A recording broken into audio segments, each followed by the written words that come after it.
Good morning, my fellow patriots and gearheads. And go to hell all Seahawks and other seafaring fowl. Welcome to the Blind Mike Project. Go to blindmike.net for all Blind Mike's rods, reels, and bait. On today's show, Whitney Cummings tries a new path. Manufactured empathy. Bert Kreischer lies. Bill Burr keeps burring himself. And Jeff Dye and Ben Avery beef over who clout chases more. All that and more. And now, your host, a man with the highest viewed news show in the Dabbleverse in the last 5 years, Blind Mike Geary.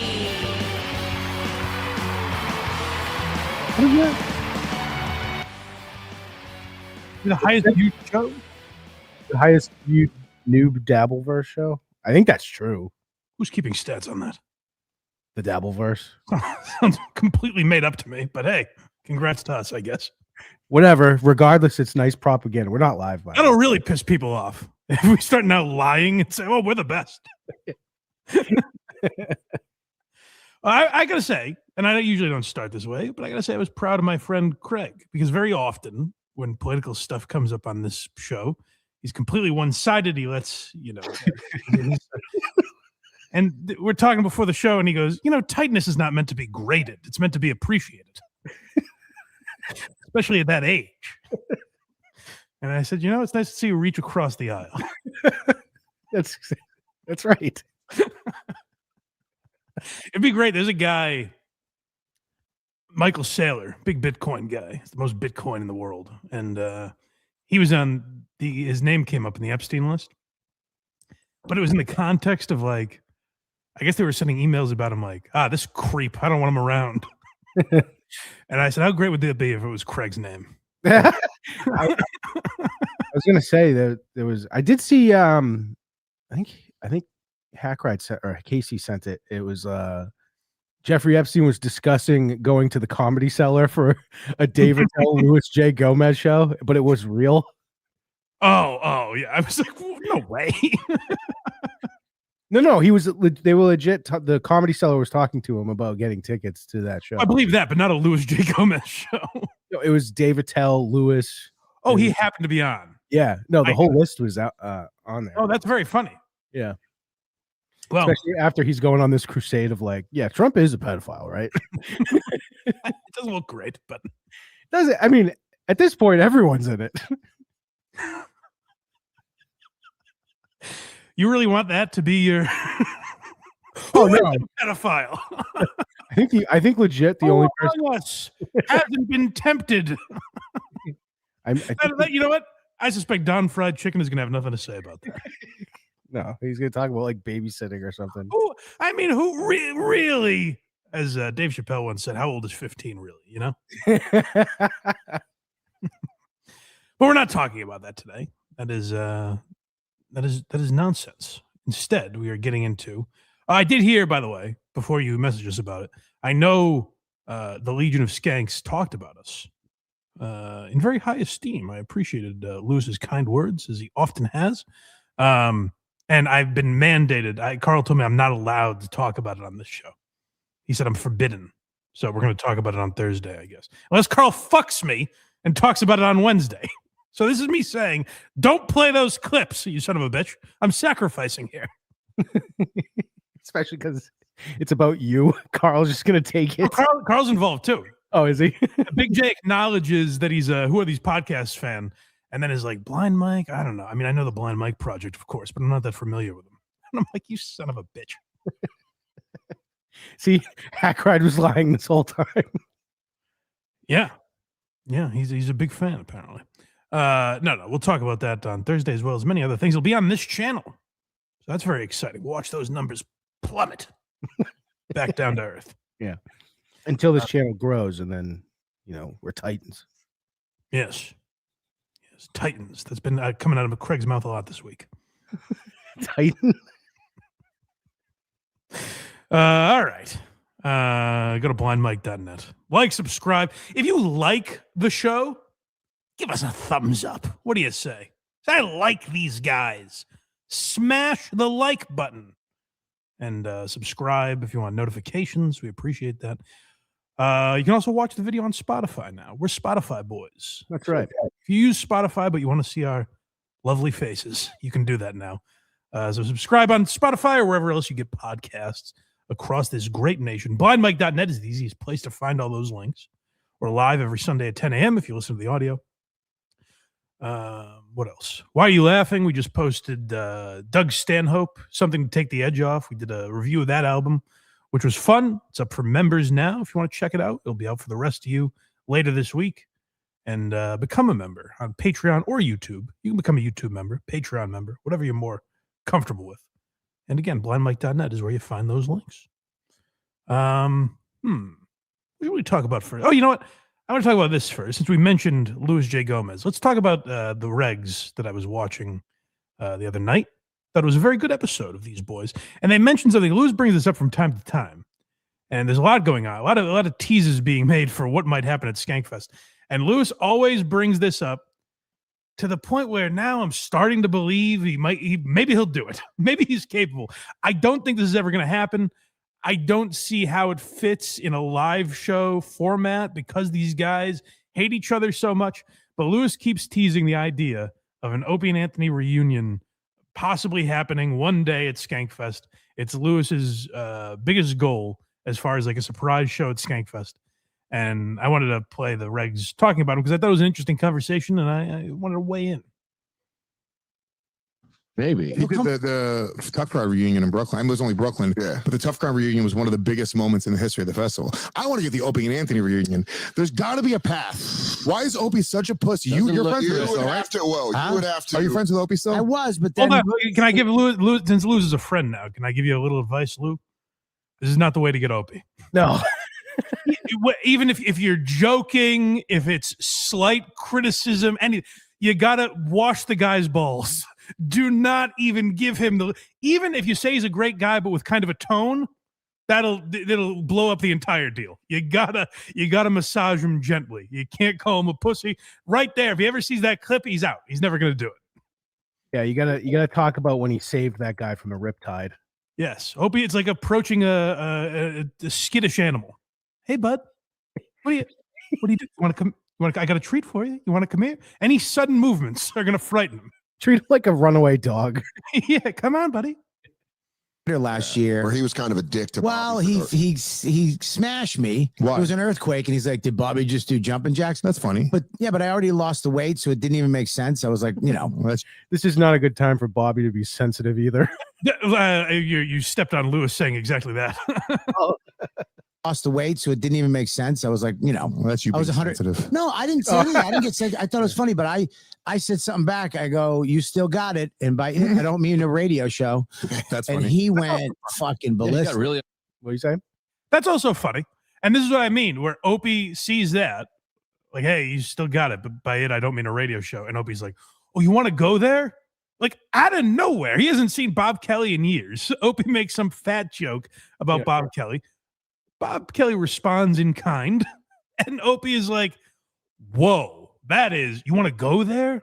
You really want to do this? Leave it alone, Bob. Leave it alone. Leave it alone. Upset. Yeah, he was like, "Dude, we'll all compare bank accounts and fucking real estate any day." And I was That's like, crazy. "All right, dude. I was just joking back. I had a good one too." Lewis, you know what I mean? you could be the Jesse Jackson to Yeah, bring them you together. could do it. Opie's so against it. I know Anthony would do it. I could convince Jim to do it. I think Jim and Opie are in a better place. Jim would not do it. I think Jim is the hardest. Jim would be the If you've heard what Jim has said about it, I think he just has no interest. There have been tweets where, like, when Ozzy died, they had a nice Twitter exchange. It's funny that, like, Ozzy, it's like Jim's wife died or something. Yeah. When Ozzy died, Opie understood that was a time to reach out to Jim. Right. But, like, they've had a couple nice Twitter exchanges. So maybe there's but Jim has been like, absolutely not. Like, what's the point? There's just too much bad blood.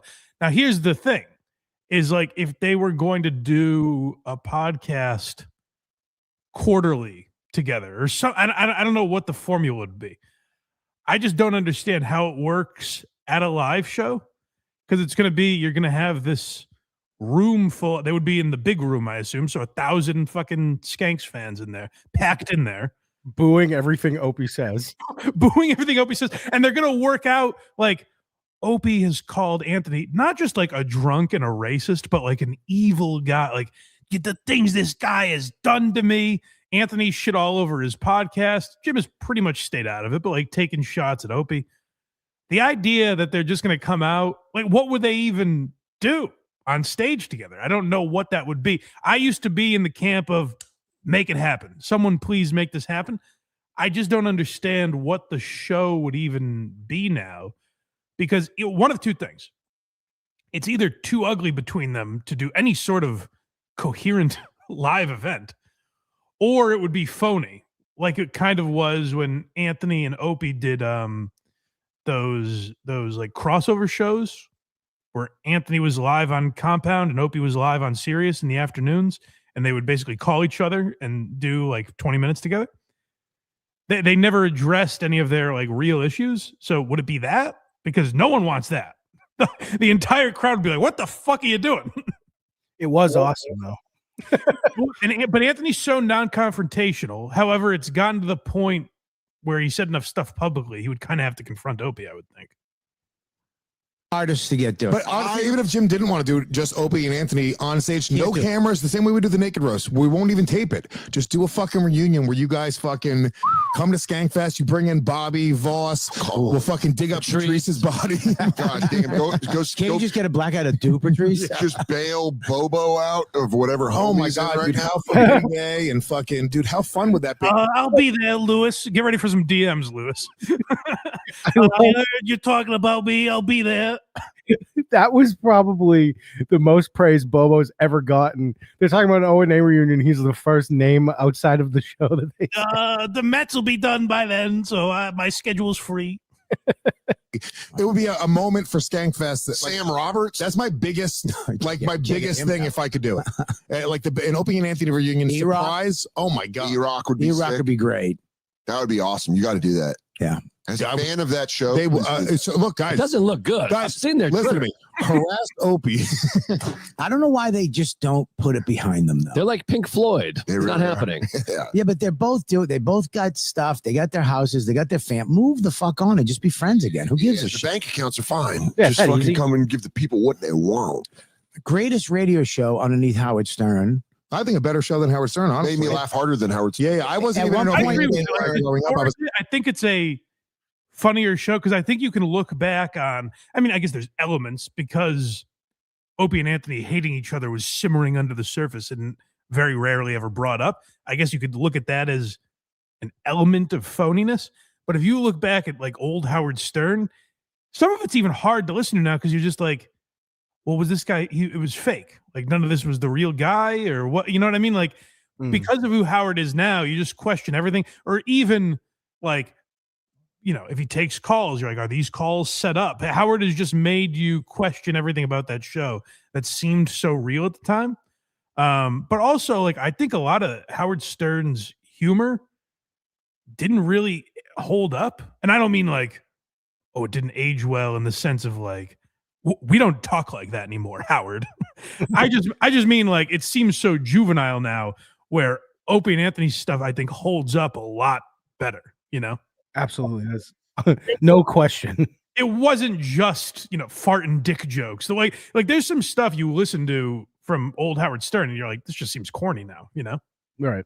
Howard Stern guy growing up, but Opie and Anthony, like objectively speaking, is a funnier show. They understood how to make it funny. Howard Stern's narcissism sort of like led to some funny moments with him being mean to retarded people. Yeah. But that's kind of what it was. He was a great interviewer, better interviewer than anybody in the world. Sure. But Opie and Anthony, this shit exists. I think because of what Opie and Anthony did. The way podcasts are today, there wouldn't be this sort of subgenre. I learned about your whole crew because I like Lewis kind of realizing that and appreciating like where he came from. Because I mean, if you want to take it literally, they gained a ton of fans from being on Compound Media. I was listening to some Legion of Skanks thing where they said when they got to Compound Media, they were getting 20,000 downloads an episode. And when they left, like a year later, it had more than doubled. It was like 50,000 downloads an episode. So like they've always understood that a lot of their audience, like they appreciate what Anthony, not just Anthony did for them, But like Opie and Anthony dying, everyone's scattered around and found Legion of Skanks, Come Town, like these different podcasts, to cure their autism that they need to fill so many hours in the day, like myself. But I like that Lewis, appreciates that and wants to get Opie and Anthony back together. It's just Opie is the real sticky wicket. I don't think it's going to happen. I just give me Jim and Anthony doing a show like once a month, and I'll be fine. Yeah, well, they kind of started doing that. I haven't kept up on Anthony's like radio show, but I know when he was in New York, Jim would go on and Anthony would do Norton's podcast a couple times, which has been good. So I don't know if it's once a month, but they're kind of on a somewhat regular schedule. It happens, but not with any consistency. Yeah. Next is the last clip of this. It's Opie. I mean, it's going to be tough. It's going to be tough because Opie's the other weird thing is like Opie's kind of like I hope I'm not ruining anything. Opie doesn't watch this channel. Opie's kind of like an insane person now. You know what I mean? Like he used to be a guy who's temperamental. you didn't want to piss him off. Now he's like a deranged, crazy man. So it's going to be so much harder to deal with him now than it ever was, I would think. I think if Opie and Anthony agreed to it and Norton said no, I bet he would eventually end up showing up.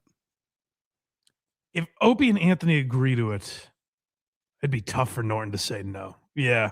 Especially if Norton's going to be there. Like he might be at Skankfest anyways. So. Yeah. He's like, I'm going to go get a fucking bagel. He's in the other room doing stand. He's just talking about his wife. Patrice back. I think people hate on Opie. I think Opie did a great job at fucking point guarding that fucking show. 100%. And I think the point guard is an underappreciated role. Not on this podcast. Yeah. No, look, we love you. We praise you. We love We you. lift you up. Yeah, we lift you up and hold you in the air. We're employees. but if I was with you guys for 15 more years, I would start being bitter. See how much property I have? Actually, no, you've been with us for 15 I have years. been. You're not We've never bitter. gotten bitter.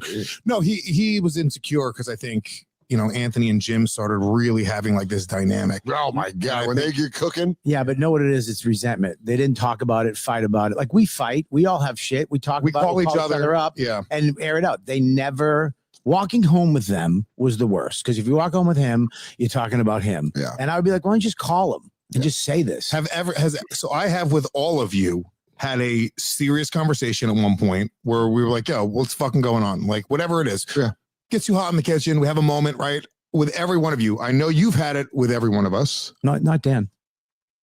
That is the crazy thing where it's like it seems so fixable. Again, I don't know that Opie's a guy you can have those conversations with. So maybe that leads to it as well, where he does seem Opie doesn't seem like a guy where it's like, hey, let's bury the hatchet. It's like he has to be proven right kind of a thing. And Anthony's not confrontational. So it's just those two things never lined up correctly. Where it's I always the reference I always think of is like Mike and the Mad Dog would go months and months without talking, and it would stem from this argument they'd have about like the Jets, Right. and it's like you two fucking assholes have something legendary. You can't just like apologize to each other and it's crazy. You can't just be like, hey, sorry, it was too hard on Parcells or whatever the fuck. So yeah, I don't think it's going to happen. I like that Lewis is keeping the idea alive. He's not giving up on it, but it's very difficult to work with Opie, I think. But I'm hopeful. And the latest episode of the Regs is very good. I recommend it.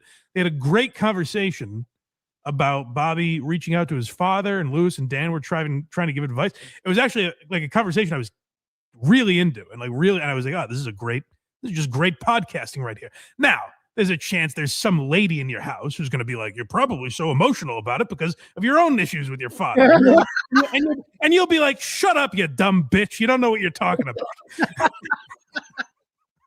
but it was good. Brando gifted 1 Blind Mike Project membership. Thank you, buddy. Thank you, Brando. Don Fried Chicken. Read any good news lately, Craig? Well, Craig is dancing through the raindrops. That is the good news. My name is Clear. Yeah. And I come buckets, $5. Bought my nieces some silly socks from Walmart. Didn't think they needed to try them on. but Craig insisted. Thanks for sizing their feet by hand. Wait a second. You don't work at Walmart. I don't. I was there yesterday, though. Of course. See? You pressure this guy, he always spills the beans. Where to next? Well, I wanted to let's talk about what I think is the real big news of the week is Whitney Cummings. Yeah.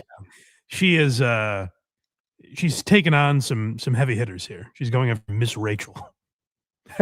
It's amazing to me. We talked about Whitney Cummings a week or two ago. Yeah. And she's going off on people. And this is what people like Brendan Schaub do as well. Like Whitney, just a warning, because you've seemed manic and unhinged lately. You're entering Brendan Schaub territory here, where Whitney Cummings did a whole podcast where she's like, you guys, you trolls are being mean to me. It's not right what you're doing. Oh, you losers just go on the internet and say mean things about people. Get a life, you losers. and then Whitney Cummings goes on Twitter the next week and is like, what is Miss Rachel for retards or something?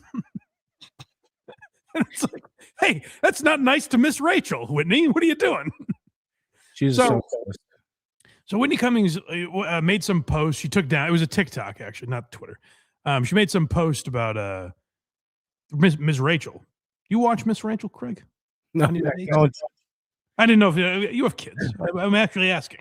I don't support socialism. You're one of these. Yeah. I will say, if you're Miss Rachel, why would you get into that territory at all? But no, she's like, M is for Mom Donnie. Yay. So I guess Whitney turns on Miss Rachel with her son, and Whitney is, one of these people. It's like, if you have a kid, now you're a mom. That defines you. It's all you ever talk about. So she's like, I'm watching Miss Rachel. I think she's for fucking retarded people. And it's like, ooh, that's a take, I guess. In a way she is. She's for children, you idiot. She's like helping kids learn how to speak. Yeah, I don't get it. Like Whitney's like, hey, this is too simplistic for me. It's like, yeah, I would hope so. It's not for you, dumbass. She only counts to 10. There are many other numbers, Miss Rachel. So Whitney took the bold stance. Whitney's always talking about how comedians, they push boundaries and they just they're the beacons of truth. They're who we can look to really say what's going on in the world. So she attacked Miss Rachel. And by the way, absolutely shouldn't have to apologize for that. It's ridiculous. She made a joke about Miss Rachel. Who gives a fuck? Even if it was distasteful or whatever. Who really cares? But Whitney Cummings, went to Saudi Arabia, came back, said, you're all racist for thinking anything bad of me. She got bad feedback on Twitter, and she said, you're all fucking losers for not thinking I'm the best comedian in the world. But if she steps in it with another celebrity, this is the type of video she makes. So she made one video. She deleted it, but it was just kind of funny because the audio cuts out halfway through. So it's a minute of her talking to nobody, which is fun. But this is the redo she made with her apology. Apologies for being in the car, but the last video I made addressing the Miss Rachel situation, I think the audio might have dropped out. Some people said it did. Apologies. I'll try this again. So regarding a video I made about Miss Rachel, I'm just going to own it. I did not know that she was specifically for neurodivergent children. She's not. Hold on. She's not. That would be a crazy niche. It's like, hey, I'm going to get into kids shows, but only retarded kids. Right. If you're regular, don't you dare fucking turn me on. Like, they're children. Like, they're all learning. They're all neurodivergent or whatever. But I don't know what the fuck that means, but that's what they all are at that age. They're all learned. Their brains are developing. And that's who Miss Rachel is for. So she's like, I'm sorry I called the children's lady a retard. I like how Miss Rachel's like, this is the color green. And when he comes, he's like, who's this for? What is your target demo, Miss Rachel? Who do you think, idiot? Typically, a lot of people are saying she is. Doesn't matter. I should have known more about Miss Rachel. And no, you shouldn't have. You're a comedian. No, you shouldn't have. But like, that's the thing is, you made a joke, Whitney. I think it was probably a dumb joke and probably wasn't that funny. But you're allowed to do that. Like, this is weird where I have to defend and criticize her in the same clip because it was like, maybe it was a stupid thing to say, but like, Who gives a shit? And Whitney is one of these people where she's like, I'm moving to Austin because you can't fucking say anything anywhere else anymore, you know? Oh God. Like she really is like becoming that because that's what she thinks Joe Rogan and Tim Dillon do. So she kind of has to copy that.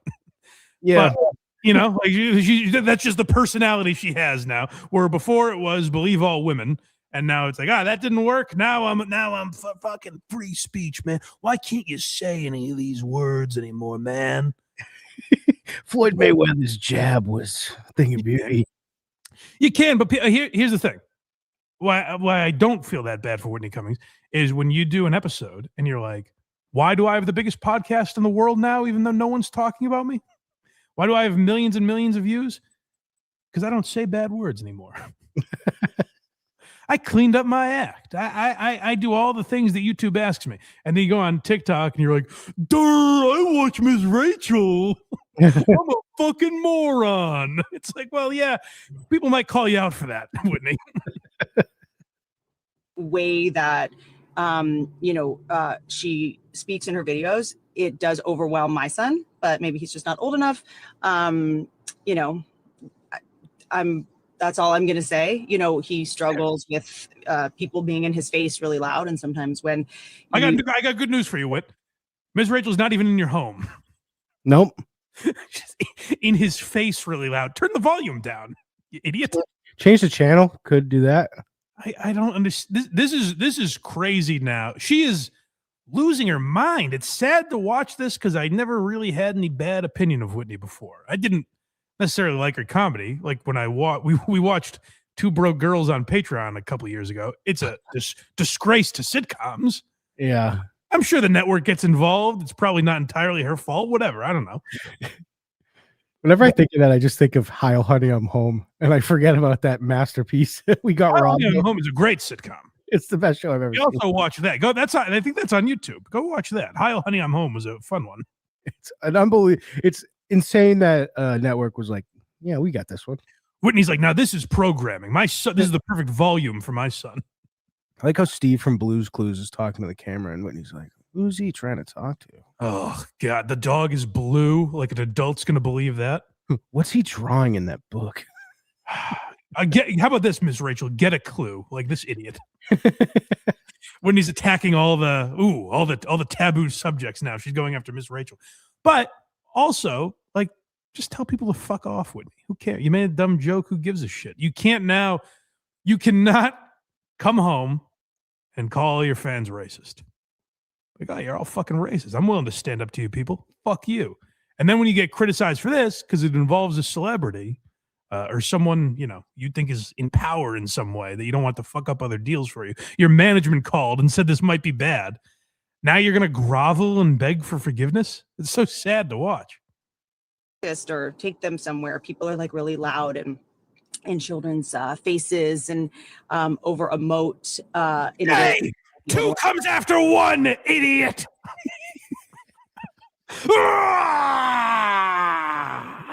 Is this just mobsters teaching kids to count, and if they get it wrong, they break their legs? I've never watched Miss Rachel's show. Does it just sound like, hey, motherfucker, what do you think you're doing? 1, 2, 3. Yeah, the Biggie Monster just took over her and is like, yes, ask them to count, Miss Rachel. Is it that loud on Miss Rachel's show? Yeah, it sounds like a fucking Manowar show. I just felt, listen, my son doesn't like the loud noises, and so I had to take Miss Rachel down a peg.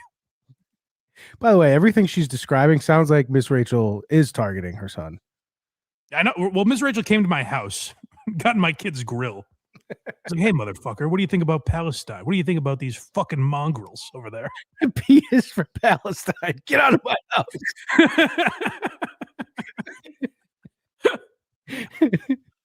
Now, young man, here's the river.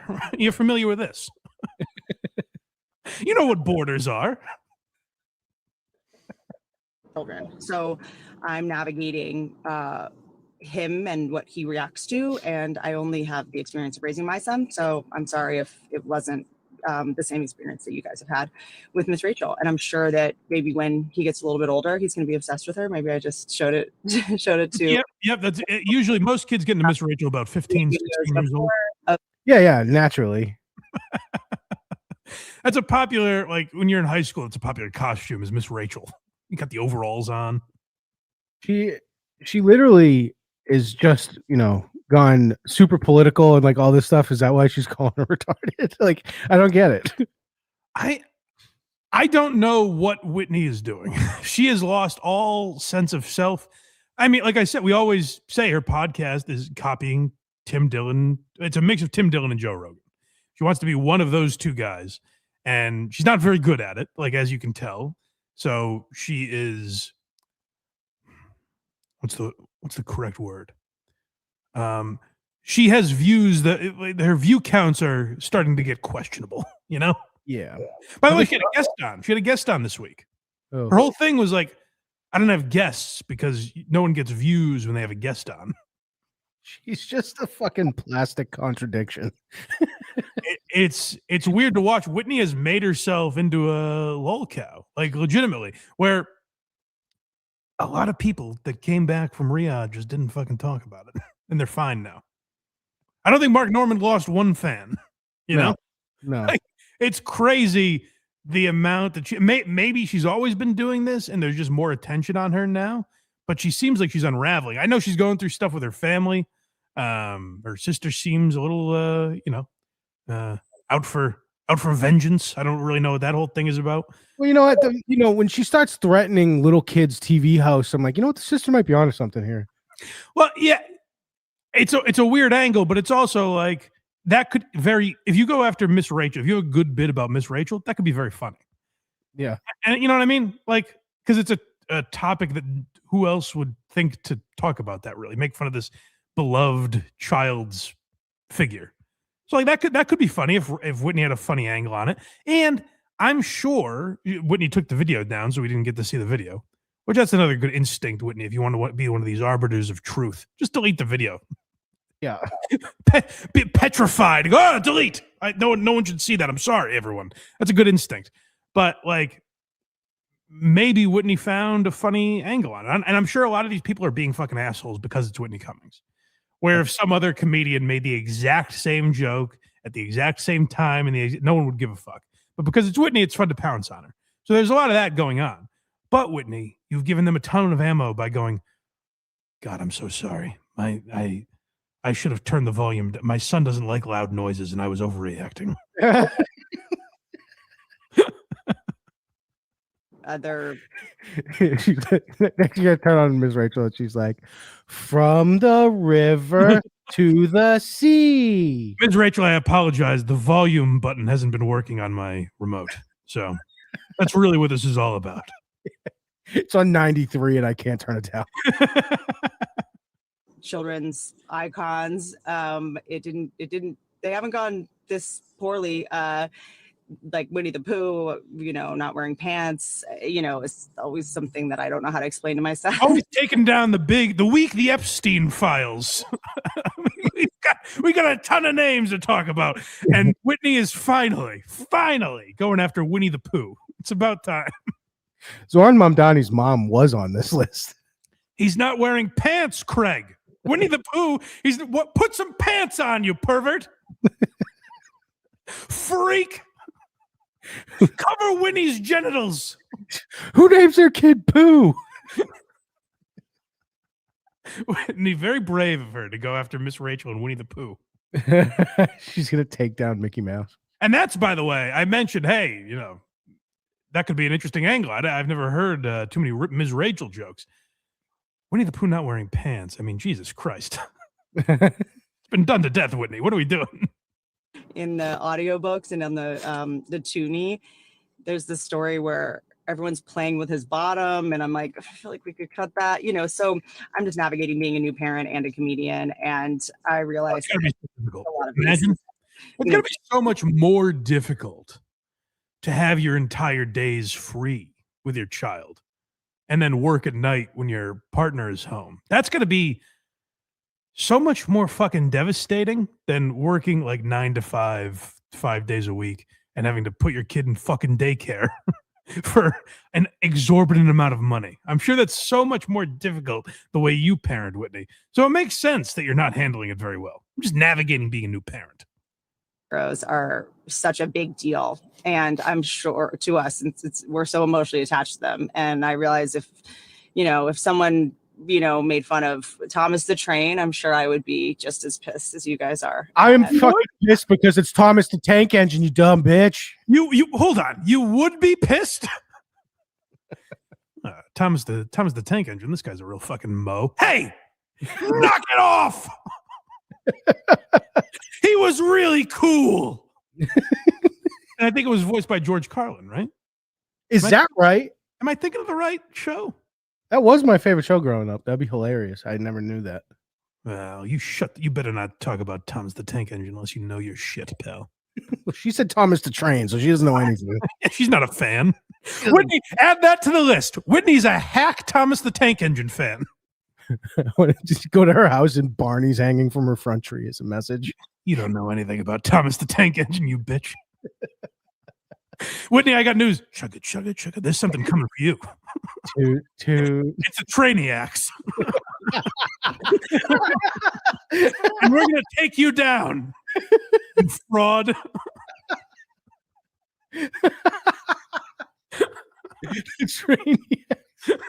Oh, we should start that. We should, Patreon now because Quincy's gone. Just watch Thomas the Tank Engine from the beginning. I don't want Whitney to get me in trouble. I don't want her to cancel me. Yeah. Wait, this is embarrassing. Like, we haven't talked about a good apology in a while. It's been some time since we've had a good apology. If there was more heat around this could be in the running for Hall of Fame of terrible apologies. You know what I mean? Like, the fact that she's apologizing to no one kind of deflates it. Like, no one actually gave a fuck about this. But the idea that she's like, hey, guys, I understand how devastating it is. And if you went after Thomas the Train, I would try and cancel you. No, tell them to go fuck themselves, Whitney. You're a comedian who made a joke. Who cares? Thomas was not George Carlin. Who am I thinking of? It was some guy named Joseph May. What am I thinking of? George Carlin did a voice. Maybe he was in a different show. George Carlin did a voice for some children's show. Let's not spend too much time on it. Let's keep playing the video. Oh, he was the narrator. Okay. I thought so. Yeah, okay. So, fair when it comes to our kids, it's a totally different. Oh my, excuse me.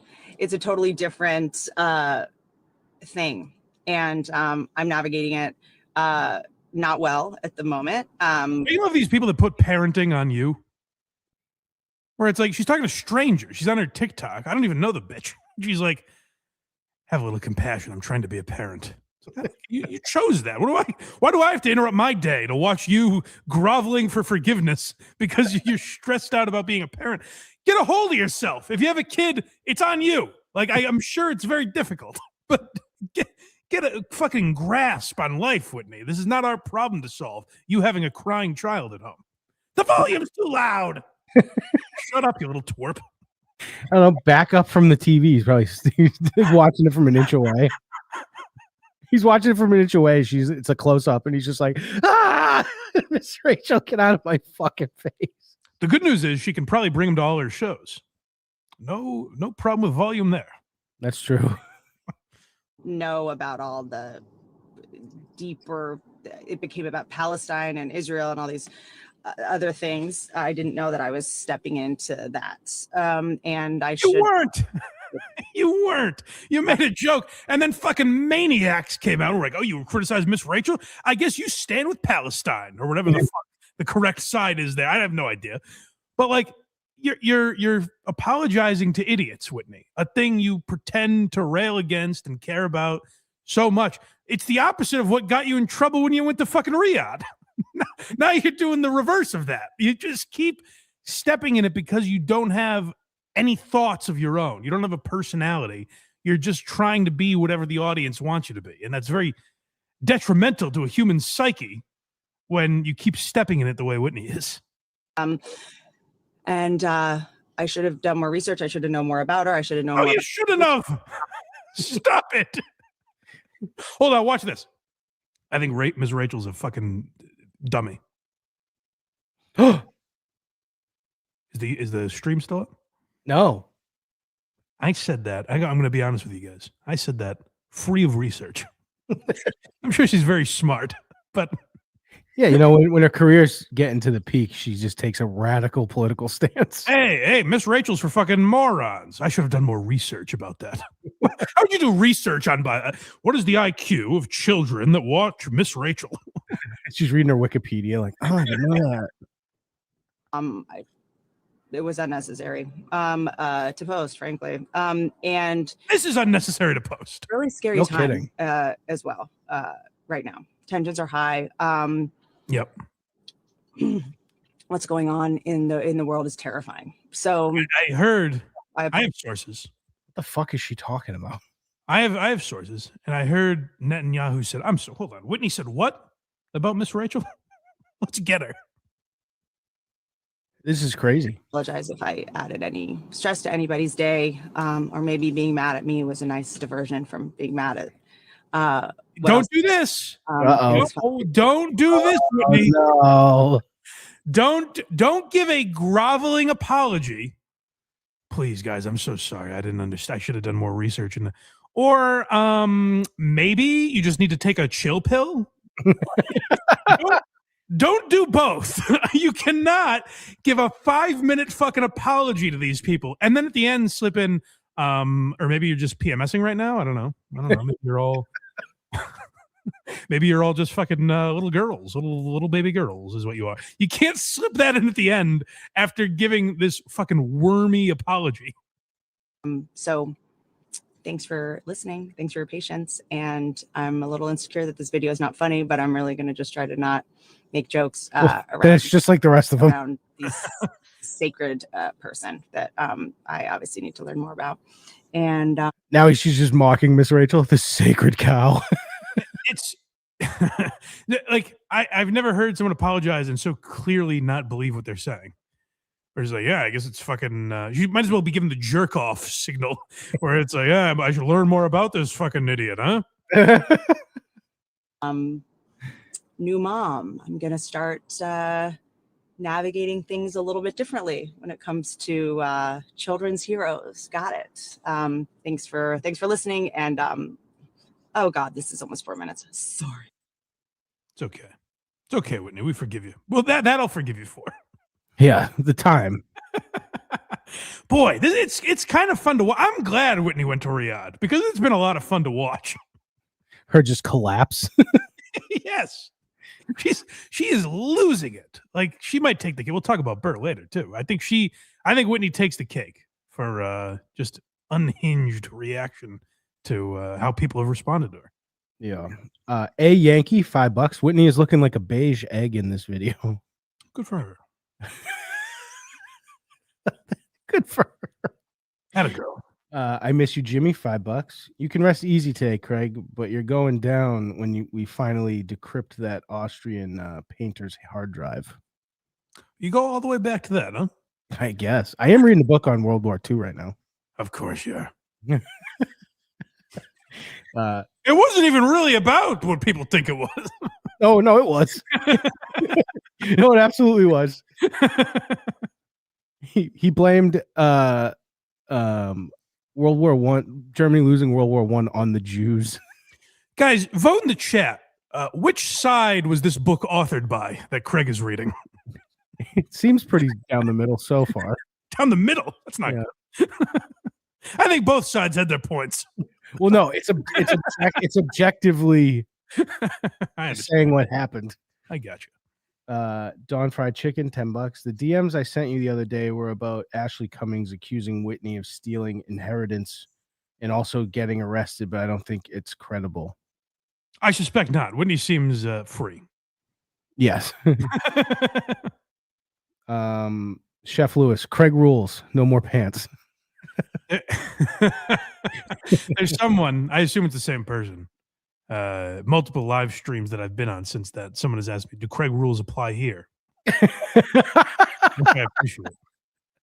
And I say they're always in effect. Where to? You caught me mid-sip. That's what I do. Should we talk about Bill Burr real quick since the Riyadh two-step here? Yes. All right, let's talk about Burr. I find it fascinating to check in on Bill. He's an enemy of mine now. I'm a disenfranchised fan. I was defending Bill Burr far longer than I should have. So now I think it's fun to check in on the Monday morning podcast once in a while and say, what's he being hypocritical about this week? What's he completely selling out on now? So this guy, God love him, he cannot drop the billionaires and politicians thing. No. He's still going on that because I think over the last few years, kind of once he's gotten to a happier place with his family or whatever, I think that's all he had to be angry about. Like when he's trying to channel that angry Bill Burr, all he had to go to were these fucking politicians. These fucking billionaires. It's unbelievable, dude. And so that's all he had. And now he has nothing to get angry about. So he's just like, going to the old tried and true. So where are we starting here with Billy Burka? Dictators. I wonder what his stance is on that. Let me ask you this, Craig. You think he's going to say, listen, fucking dictators, they're my friends now. They're pretty good guys. They're silly geese like me. They like chain restaurants. That will be the memory I have of Bill Burr. If he doesn't do anything, and by the way, this is all fixable. Like if Bill just does a fucking podcast where he addresses everything and addresses why he did that PR thing where he's like, it's great over there. They got a chili. Whatever. If he says he was in a weird place, whatever, I think it's all fixable. At least I'll be like, I'm willing to listen. And I think a lot of fans would be. But it's just so crazy now to continue this thing where it's like he went over there and literally said, the best part about them, they're silly. I'm silly and they're silly. We're both silly geese. Really fumbled that one. So bad. That people always point out the Chili's thing, which was embarrassing. But people forget that he's like, nah, they're silly. They got a silly sense of humor. They have a comedy club. That was I've been told those were Jamal Khashoggi's last thoughts. Where he's like, boy, this is a silly situation I'm in. The guy tells a joke right before he cuts his head off. He goes, and then sawing starts. I done it again. Billy Bowen saw. Maybe Bill Burr actually killed Jamal Khashoggi. Now let me get a stab at him, fellas. They got a Home Depot over here. I'll buy a chainsaw. I'm gonna stab him in the funny bone.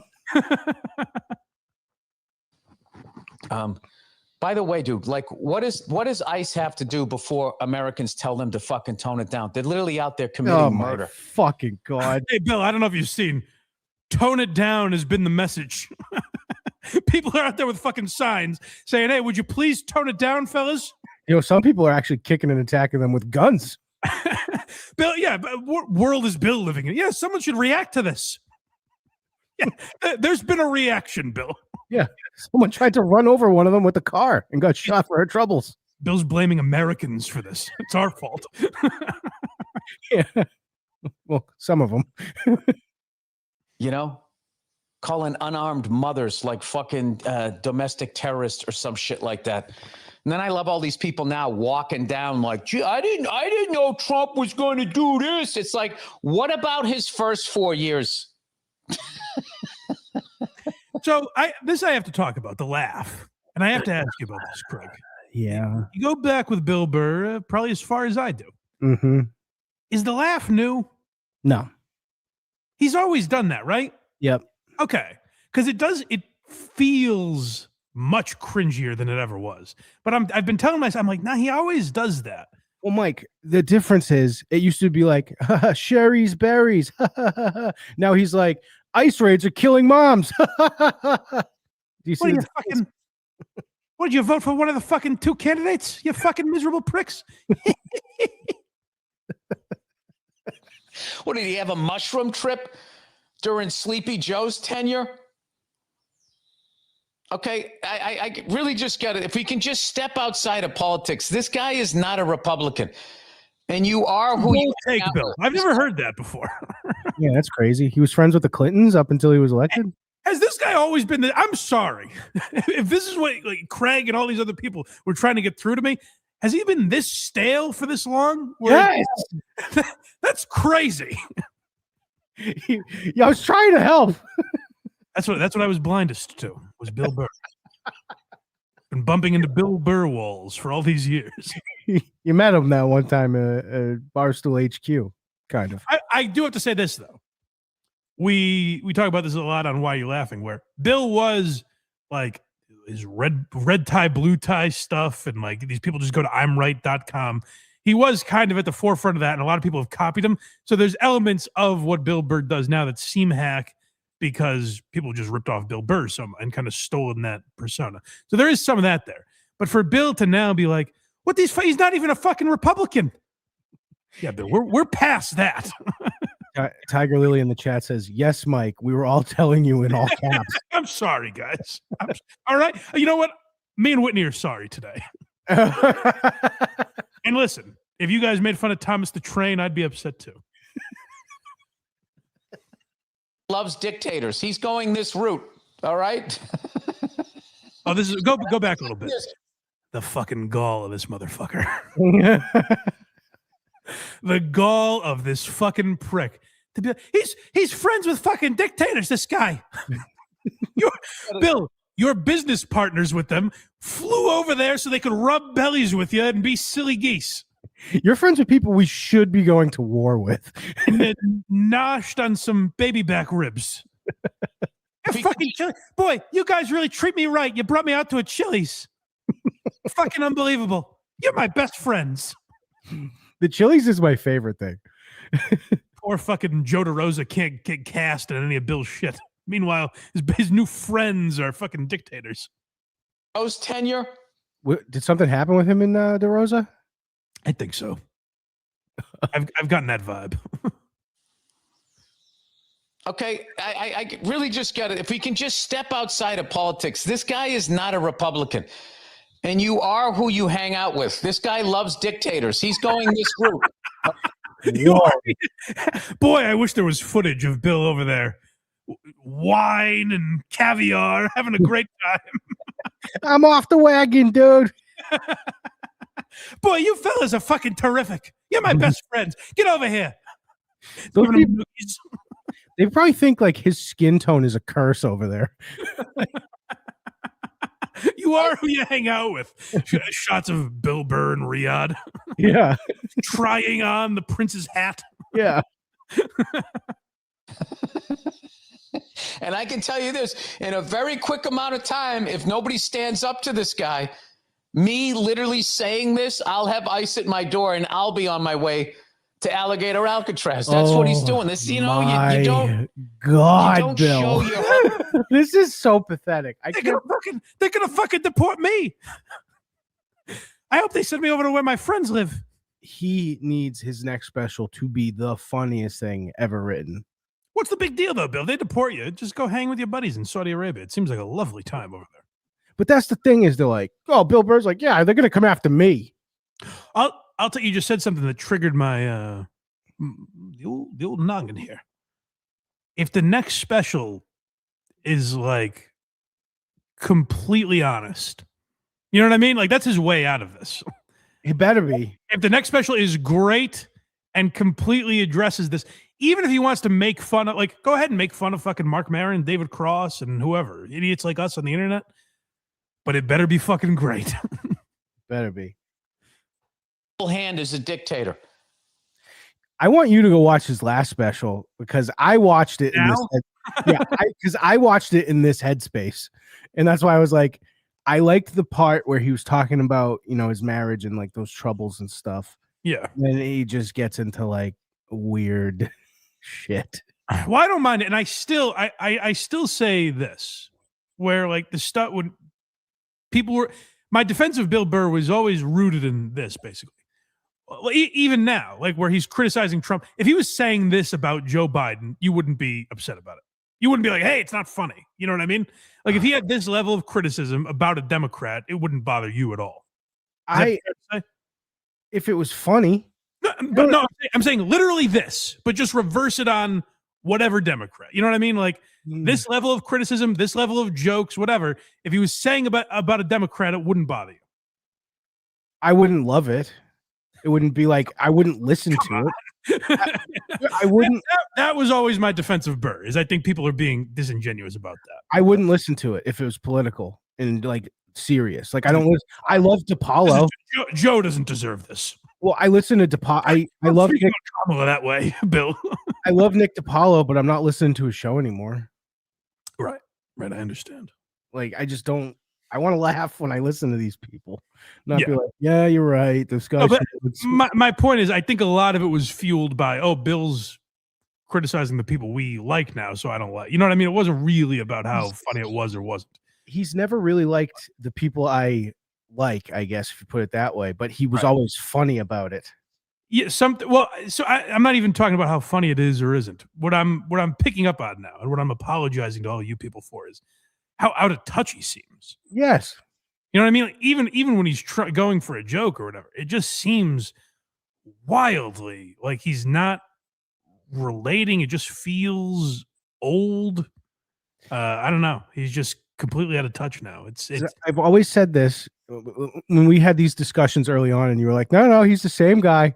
He would be on like these late night shows, and he would talk about politics, but it would be funny the way he would approach it, and it wouldn't necessarily agree with what I think or whatever, but it was funny. And now it's just, that dude who executed the health insurance guy, he's a hero.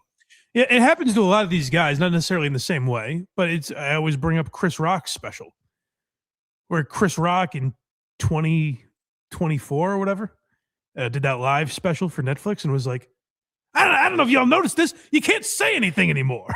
It's like, no, we noticed, Chris. We've been talking about it for a while. We got it. Where you bet? So yeah, I when you have that much money, like you are just kind of out of touch. You're not relating to people's problems in the same way anymore. I think it's just kind of a natural thing. And if you're Jerry Seinfeld, those blemishes don't show up as much because Jerry's not trying to be topical and social. You know what I mean? So it's something that all these guys deal with, but it's tough to watch someone like Burr, who we never thought would age like this. It's sad.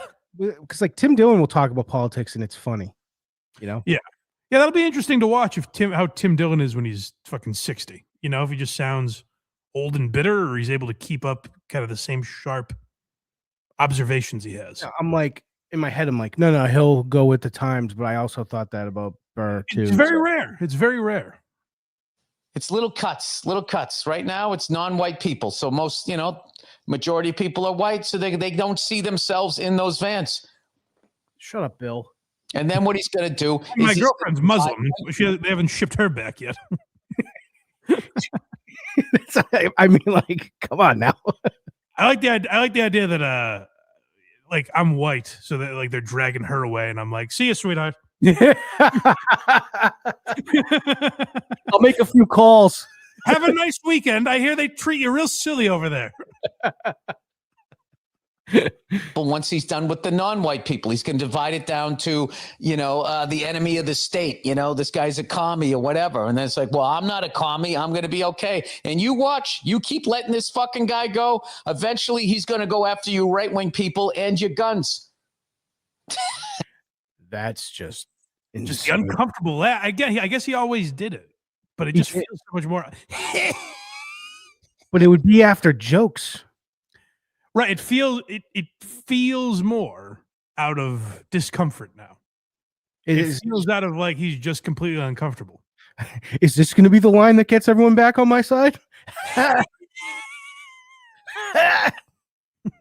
it's terrible, and it's like, like he's like, they're going to go after everyone that's not white. And it's like, no, they're kind of just going after the rapists and shit right now. Here's what's really sad to say, that I never thought we'd get to this point.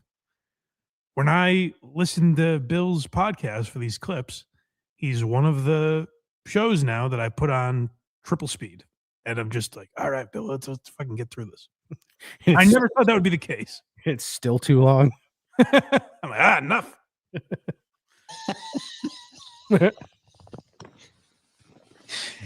But not you guys will be the final. That's the thing about all of these fucking neo-Nazis, is they don't understand how far Hitler was going to go. They don't understand it. Everybody thinks that they, my people, Caucasians, everybody thinks that they were white enough. I don't even know what this is about anymore. It's about his wife getting in his ear. I don't really. You know what? He said something in this podcast.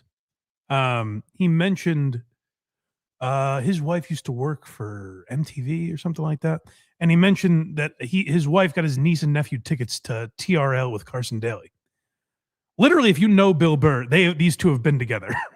The idea that people are like she changed him is insane. It doesn't make any sense. They've been together for 25 years. It doesn't happen overnight. But all of a sudden he goes, "My people." That is not a white thing to say. What I'm telling you is, like, it's his. If you ever liked him, he was with this same lady. It's got nothing to do with her. He's an adult man. He makes his own decisions. Guys, Mike's falling back into Bill Burr's trap, I think. I'm just a fucking person. I think it's just overtime. It just, okay. Like Jimmy Kimmel. We've only ever heard Bill Burr while he's been in this relationship. For the most part, yeah. Yes. So that's why it's crazy to be like, now in the last 3 years, it's because he's married. No. I think it's more like now he's got kids. I guess. That's what I think's the biggest thing. And now whatever she's like, people try to come up with these excuses. He has kids, he's married, whatever. He's being an asshole. I don't give a. I'm not his fucking shrink. I don't care what the reasons are. He's an adult man being an asshole. That's all I really care about. He's responsible for his own shit, not his family. He was at UFC with his wife, and Trump was there, and she's just behind him, flipping him off. And I'm just like, why? Why are you doing this? I guess. But again, that I have no interest in. Being like, he's an adult man. I know. It's all his fault. I agree with that. Next, we have divisive. You don't really say it like that, do you? It's divisive. I know that. Okay, good. Thank God. All right, go ahead. It's pronounced both ways, but it's too fucking divisive these days. Me and my Saudi Arabian pals were talking about fucking everything's extreme now, right, fellas?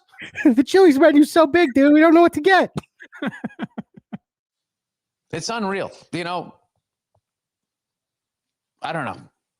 I am convinced that the cure for racism is you need to travel, but you have to have an open mind. Jersey Mike's in Saudi Arabia, and you have yourself a meal. You get to make your own sub, and they'll give you extra banana peppers, no extra charge. It's unbelievable over there. Okay, and just fucking see the. And you know where is best to travel is sunny Riyadh. This fucking brochure hack now. I wish you went into a Riyadh pitch for your travel destination. Are you interested in the world's tallest roller coaster? Do you like to laugh? And it's a video of him on stage. Or hit the links, and it's Cam Smith. It's all the live guys. Phil Mickelson rocking shorts. People, what everybody's contributing, and then and then as you travel too, what you will find is that it just seems in every country there's some fucking lunatic in charge dividing everybody. It is so funny to me that he's got a bigger issue with Trump than Saudi Arabia. Hold on, to his credit, he said every country you go to. Well, now let's randomly name one. Let's say Saudi Arabia, Bill. One that pops front of mind, Just a totally random country. Are they a little nutty over there? No, they're silly guys. They're good silly guys. Trying to turn it politically into a sports bar. Us and them, us and them, us and them. It is the oldest, tropiest, tired fucking thing that they do. It's interesting. Riyadh is not only figuratively trying to turn it into a sports bar. Literally, they are trying to give you all the amenities of just. They're literally trying to turn it into a destination where you go and hang out. And you were a pawn in that game, Bill. Congratulations. Turns out to be the biggest one, too. They had their money. They had their money set for Dave Chappelle, and boy, were you one worth of all the money. Nah, I earned my money. I'm going to go the extra mile. He's like, you want to come back next year? Yeah, I'm already booked.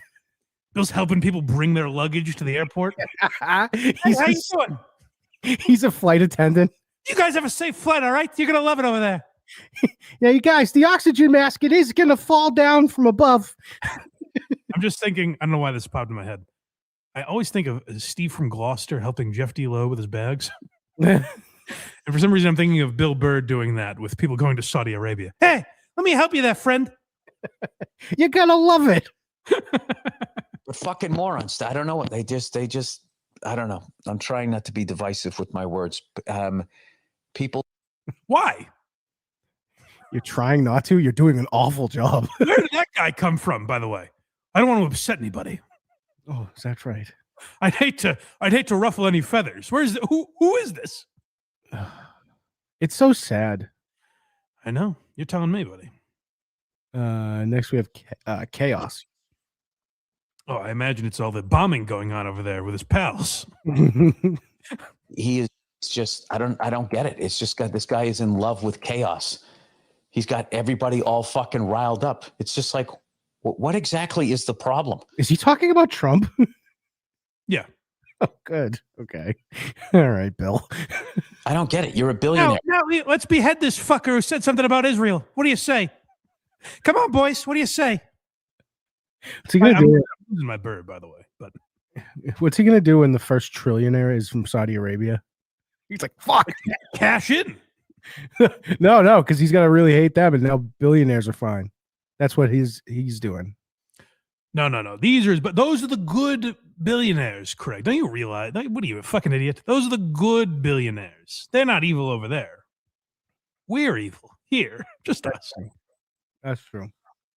Is the fucking problem? How is this country not working for you? All right, I'm going to shut up now.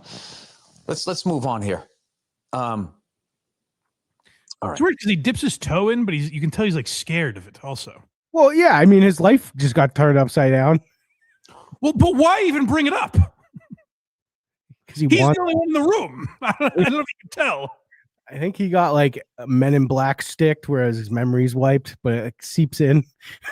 It's like it's as if he's being forced to talk, and then he's like, I don't even want to bring this up. You're the only one there, Bill. He's like, fuck, I forgot I went there. The Seattle Seahawks, everybody. Yeah. Having a good time. That laugh is tough. That's what I mean. It wasn't always like that, right? It has changed. But it would be usually like if he did something that really made him laugh, like the Sherry's, like I said, the Sherry's Berries ad read, which is probably it feels much more like nervous laughter now, and maybe that's us projecting that onto him. I don't know, because it doesn't feel genuine. But he's always laughed in like those kind of moments, but it was never like, oh yeah, this guy is gonna wreck this country, blah blah blah. And again, I don't even care. I don't care if he's right or wrong. You agree, disagree with him. I've taken it upon myself. I'm a small member of the committee trying to hold up what David Cross said, where I really thought it was brilliant, where he's like, this is literally selling out, where you sold your ability to talk about this stuff in a way where anyone respects it. So I'm doing my part to shine a light on that and help everyone say, fuck you, Bill, for even trying to get into these topics. And Mike is very sorry it took him this long. I am. Hot Sports Takes is next. Oh, good. Well, I said he's lost his edge and this feels dated. Let's hear what he says about the Super Bowl. His fucking Pats are in. Go Pats. It seems like they have a tough game against the Seahawks. Let's see what insight. Because I used to say this too. I was like, once sports talk radio started feeling stale for me at a certain point. I loved it as a kid. Mm-hmm. And then a lot of it started feeling a little stale. And I was like, I kind of like hearing Bill talk about sports because it felt different. Let's see if he's still got that edge to him. What are his thoughts on the Super Bowl? The Patriots really have their work cut out for them. I do feel it's anybody's game. It's weird. I know Seattle has a great defense, but they were letting up a ton of fucking points the other day. But I just think that it's going to be I think it's going to be a really close game, and it's going to come down to it. It's anybody's game. Wow. Powerful stuff, Bill. Thank you. Jesus. Anyone could win. This could go either way. Thanks, Bill. And lastly, we have curative anger. So it does seem, I guess this is where I'll give Craig some credit, because it does seem like this is what it all comes down to. He's trying to rid himself of this anger. And I do think that's for his kids or whatever the reason. If it was affecting his life at all, he should try and do that. But he has gotten into this. It pains me to draw the comparison. Very Stern-esque mental health fucking mumbo jumbo. I've been in therapy. I've been prescribed stuff for anxiety and depression and all that kind of stuff. If you are having trouble with your mental health, then you should work on that. Absolutely. It should be the most important thing to you, is getting that right. It does not have to be your entire personality. No. And Bill is kind of starting to make it his whole thing. Yep, it is. And it's sad and it hurts my feelings. Compare that is as a comedian, after you do enough hell rooms, it just like nothing hurts you. Humiliation bounces off you. It's like, you know, when you just wax a car and you put water on it and it beads up and it rolls off the car. Yeah. That's what happens to you as a comedian. It's called being completely emotionally walled off. I try never to do this. I try to avoid it, but it feels obvious to me. You guys tell me if I'm reading too much into it. This feels like a lot of, because he brings this stuff up a lot now when I've listened. It feels like a lot of, you're fucking calling me Bill Burr. It doesn't bother me. I don't care that you think I'm Billy Bones' son now. Like anytime where he's like, nothing hurts me anymore. It feels like he's saying that. And again, I don't know this man. I only know him through the relationship he puts out on YouTube and on stage and stuff. So maybe I'm reading too much into it, but it feels like it's because every comment is, hey, how was the Chili's over there in Riyadh? You know? Like, go to his video today. His views are way down, but the people that are still there are asking him about Saudi Arabia. You know what, dude? I'm rubber and you're glue.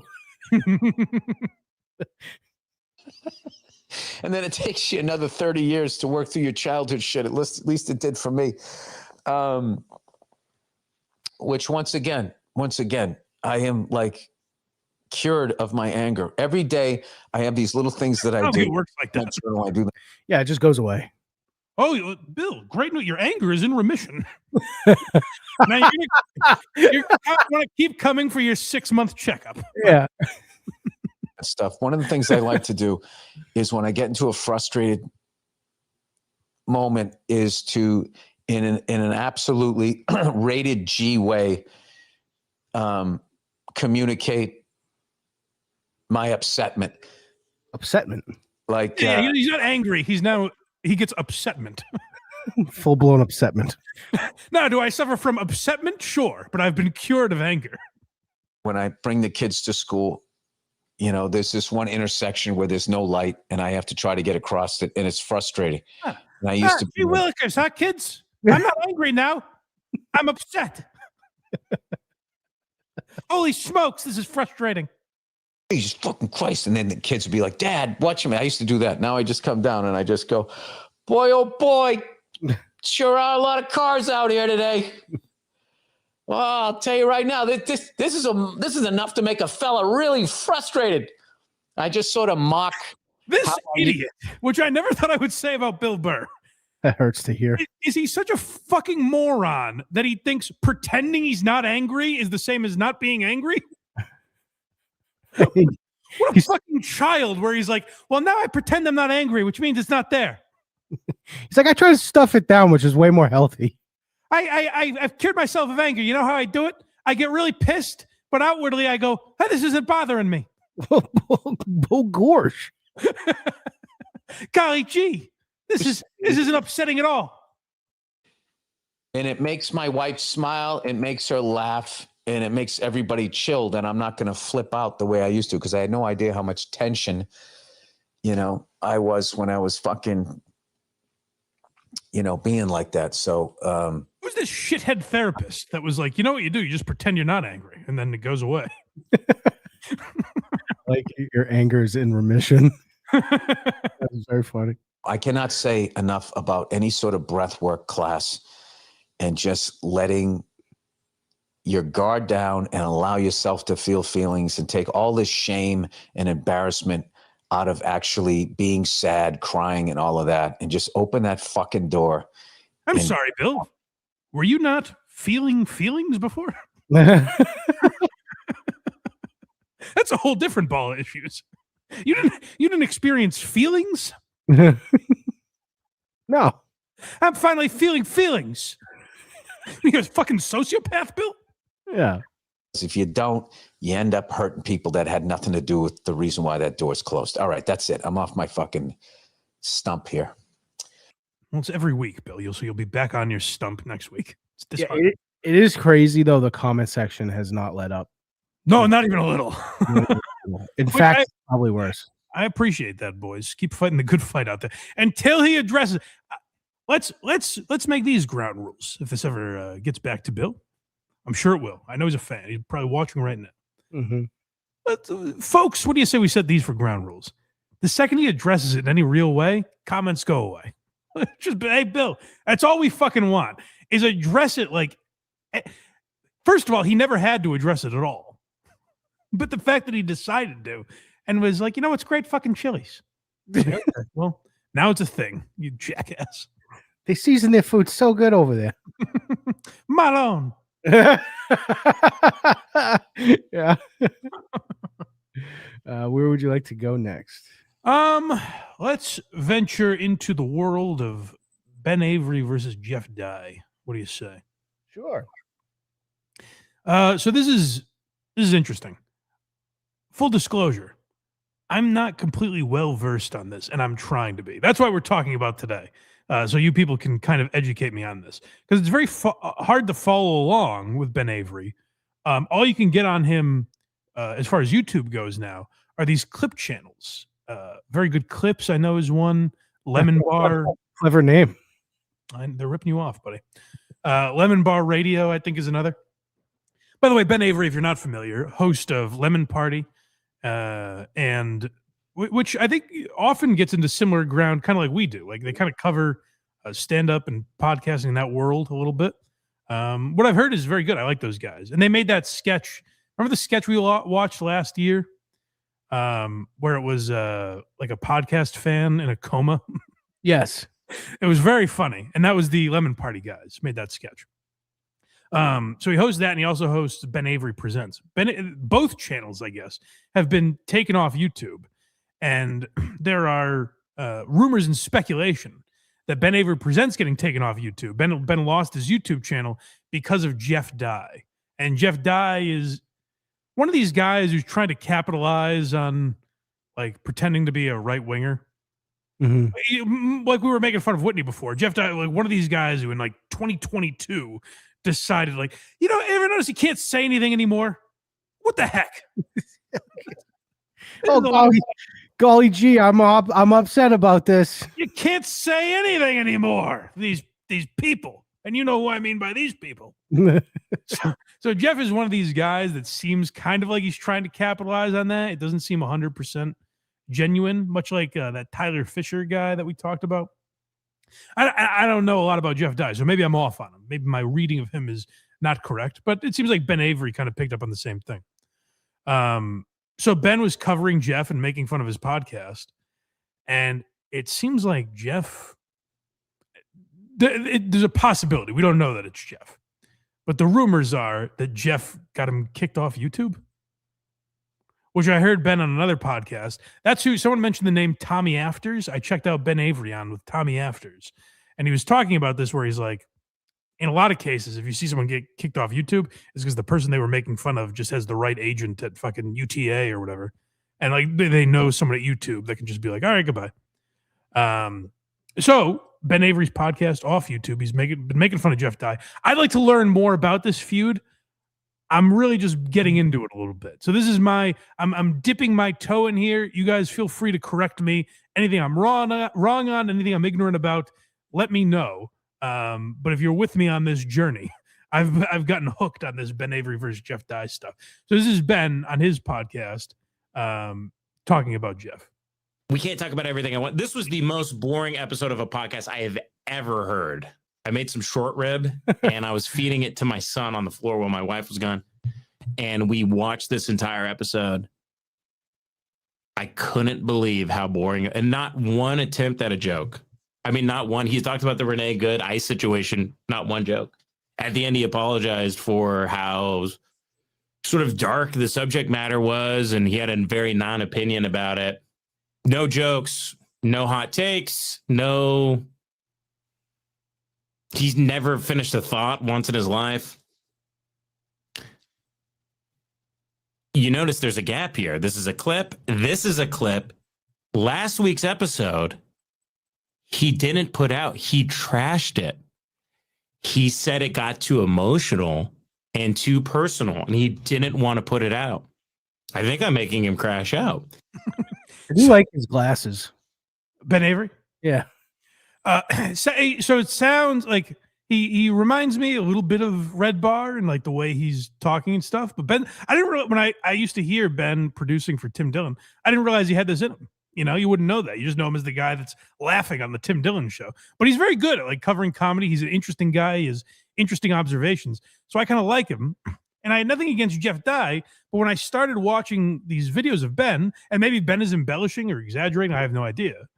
But when I started watching these videos of Ben, it seems like Jeff is a guy who has now gotten consumed. Like there's someone talking about him on the internet and he's consumed by it. So literally he's changing things on his podcast because Ben is making fun of him, like what he wears, what he talks about. I'm really only getting Ben's side of this, but it does seem like he's had a big effect and that Jeff is becoming, you know, the way Joe Matarese was to Red Bar. It seems like Jeff is going through a lot of that with Ben Avery. Next, we have Working Together. So I think Ben tries to extend an olive branch here and says, hey, maybe we could be partners on this, trying to improve your show. And by the way, Jeff, I want to be clear here. You should let your ad people know that I'll be covering you for a long time. And this counts as CPMs for you, buddy. Let's get those CPMs up because you're hovering around, 2,000 views. I'm guessing your audio's not good because you don't have high engagement. That can't be right. Audio downloads is. That's weird. Jeff Dye is doing a podcast with 2,000 views. Oh, yeah. The views are low. Really? Yeah. So we have a significantly bigger podcast than Jeff Dye? Yeah. Boy, that's surprising. Yeah, this video he's talking about right now has 2.4 thousand views, and it was 2 weeks ago at time of him recording this. Well, that is very surprising. What? I'm stunned by this. What? not that Jeff Dye's some huge name, but like I'm surprised he's even doing it if that's the case. Ladies and gentlemen, we need to take a 10-minute break. Mike needs to compose himself. Doesn't make any goddamn sense. On 200 to 300. See, Lemon Party is like, we have more audio listeners than we do video because we have high engagement. Even though we have a small show, 40 to 50,000 listeners a week. Shut up. Sometimes more. Bish bosh. Weeks like where I go on Matt and Shane. It's small. You son of a bitch. Yeah, fuck you, Ben. We're Team Jeff.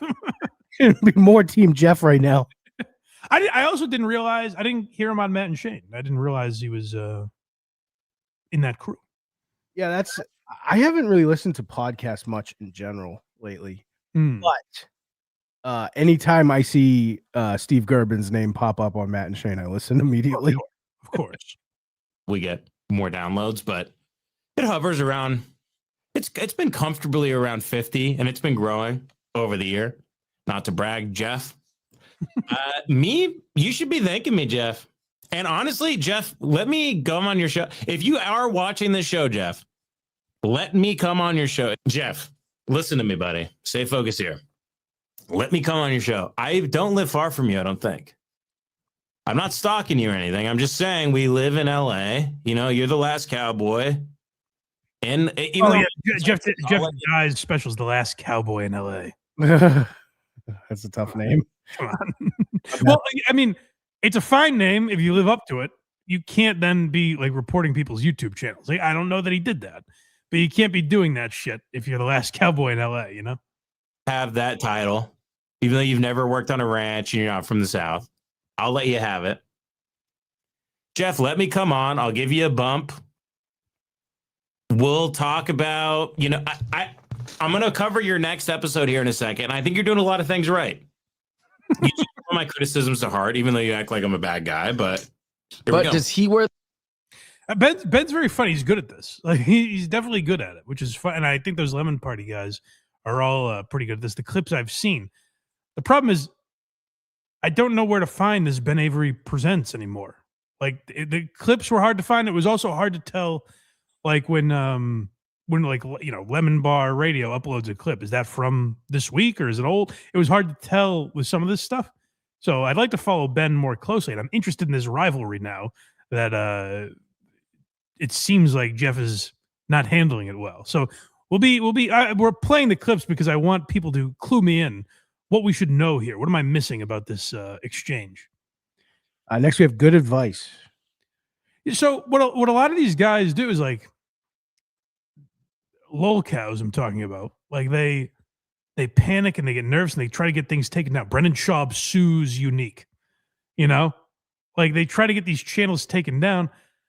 They could just hear it and be like, he makes some point. I don't agree with everything he says, but maybe I could change this, whatever.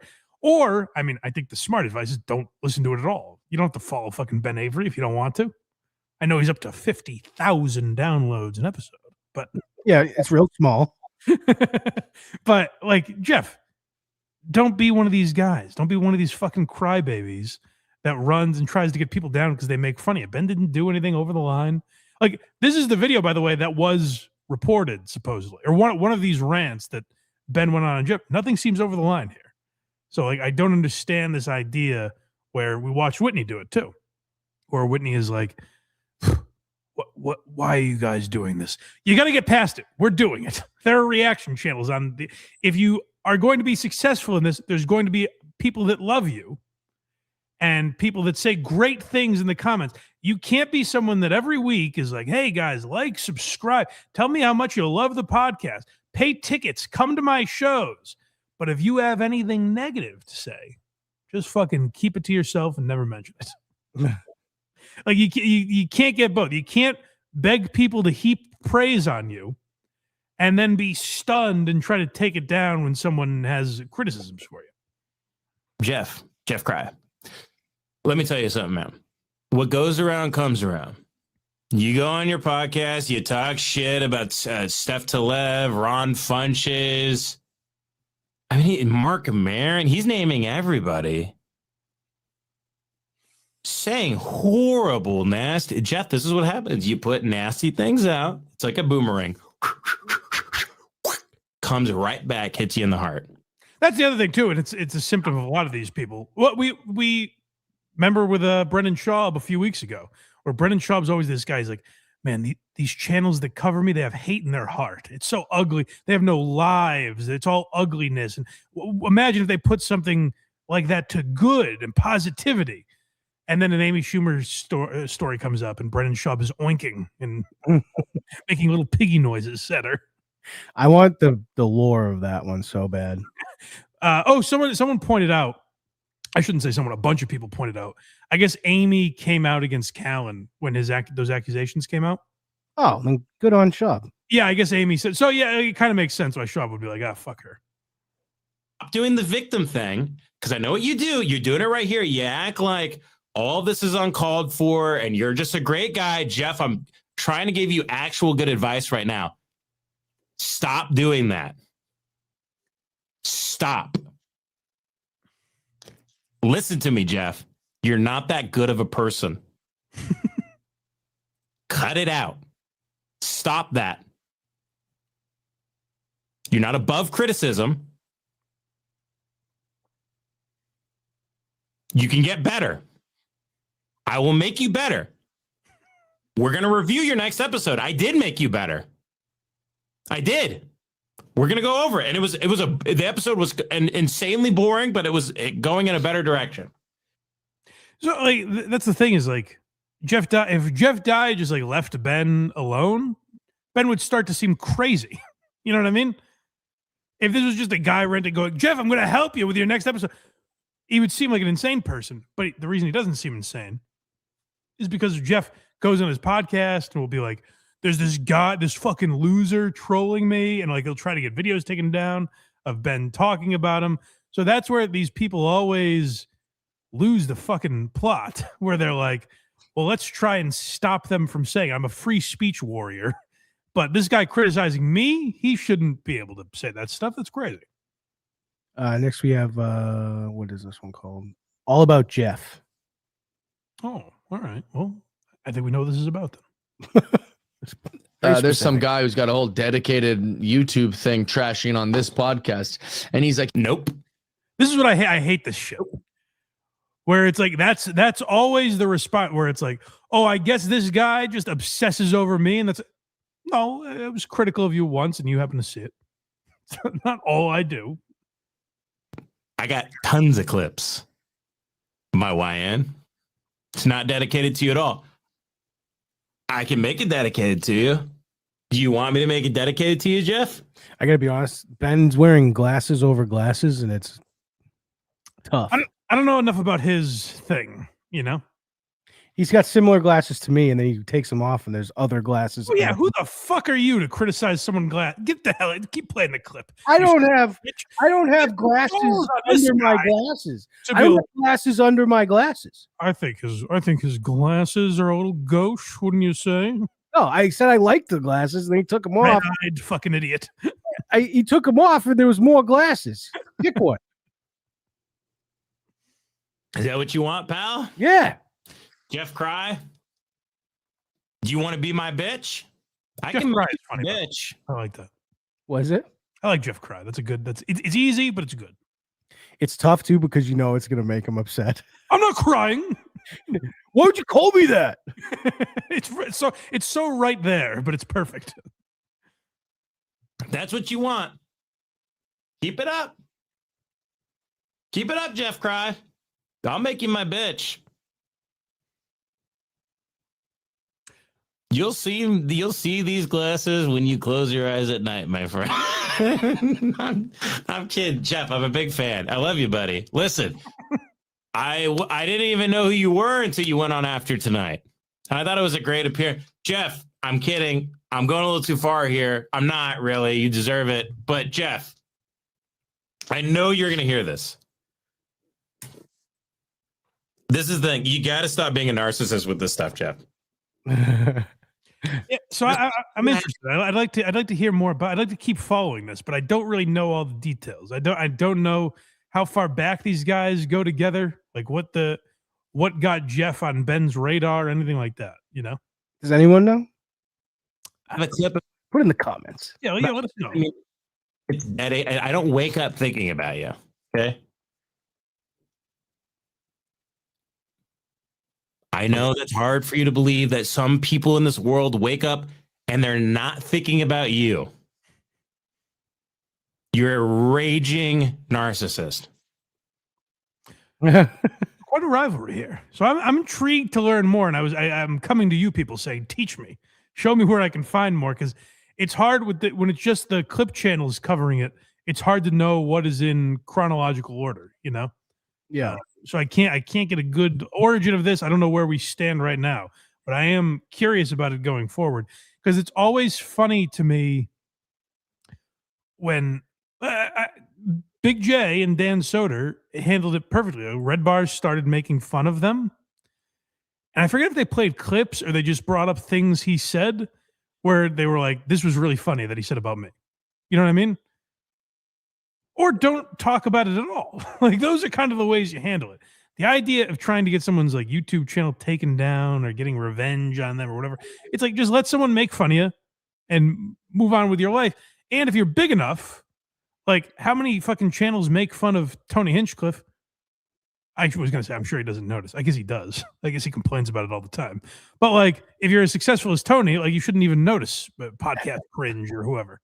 And Mike has famously called him a bum. That's not what I meant. And you know that. I can't believe you called Tony Hinchcliffe a bum. But no, Tony sees everything because he's. I forget. It was a bad example. I forget he reads all of it. Yeah. Because with Tony, I remember there was a guy, I think we played it on the show. I can't quite remember. But a guy came on the show and made a joke at Tony, like called Tony gay or something after his minute. And Tony's like, so you're going to run to Reddit now and post that on Reddit? Like you could tell it was a morning Tony was on Reddit a lot. Yeah. And this guy was like, what? No, I'm sorry. I'm a fan. And he's like, yeah, run to your friends at Reddit and try to get out of here. Get out of here, you fucking Reddit troll. And the guy was like, oh, what happened? Take a small joke book, you bitch. Yeah, exactly. Hyper behind that desk, you're pissing and shitting yourself blind about a channel that's devoted. I don't devote anything to you, motherfucker. I will say getting people's shit tanked by YouTube is so soft. That's why I want to know more about it. I want to be on Team Ben, because if Jeff is really doing that, that's very shitty, especially if you are the last cowboy in LA and you want to be this free speech right-wing guy now. And yeah, if you're a cowboy, you got to be a gunslinger, and gunslingers don't go tattle. That's right. Yeah, you don't run to Daddy YouTube and go, he's being mean to me. Ben is being very mean, YouTube. Nothing is devoted to you. Dude, I do 6 hours every week. I've done this show for over a year now. It had to have been Jeff that did it, because he could well, go. Ben goes after a lot of people. So no, I know, but he complains. It has to be someone he talks about, because they can go, he's playing my stuff. Right. And that's how it gets canceled. Yeah. Yeah. I don't know. Rarely do I miss a week. How much?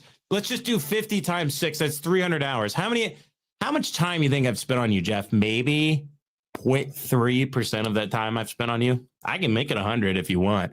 I could do the rest of this show about your show. I can devote it to your show if you want, if that's what you really want, Jeff, because that's the storyline because you're all about stories, right? You're all about embellishing and manipulating the truth and creating straw men and lying to yourself. I will say you are an addict in that sense, and that you lie to yourself first before you lie to others.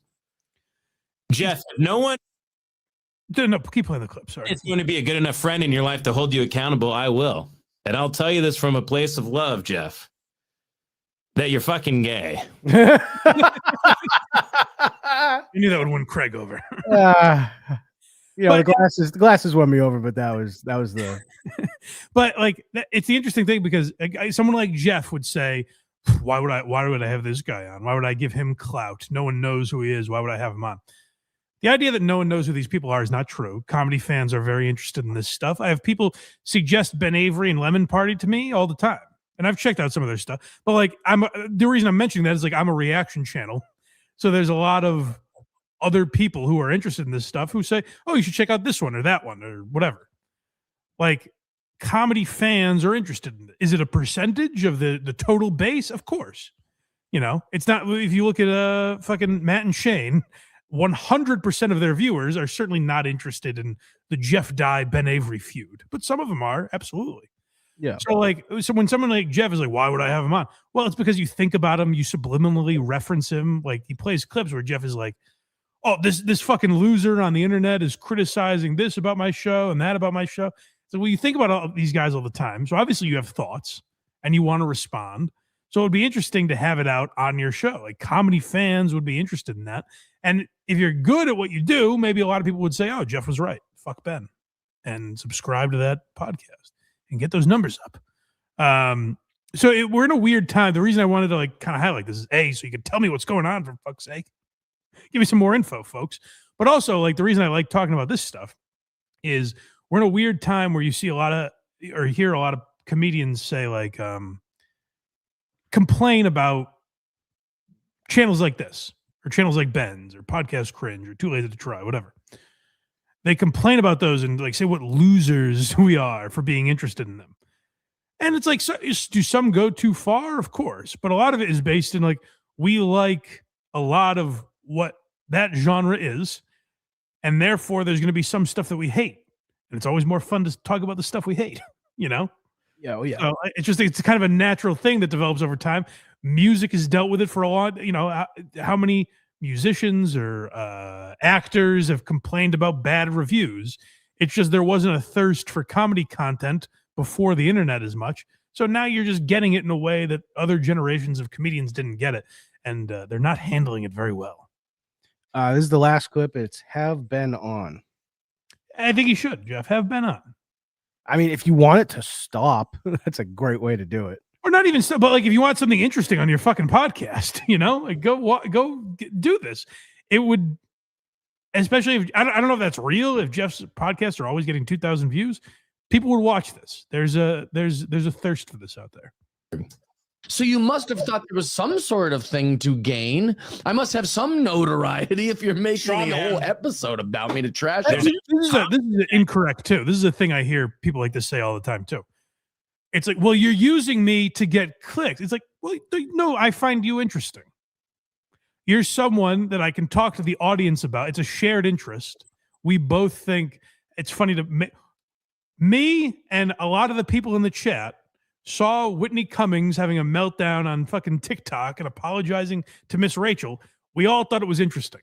I thought it would be good to bring it here. The only time I can talk to these people and say, hey, did you find this fucking interesting? You know, it doesn't mean we're all closet fans of Whitney Cummings and we're afraid to admit it.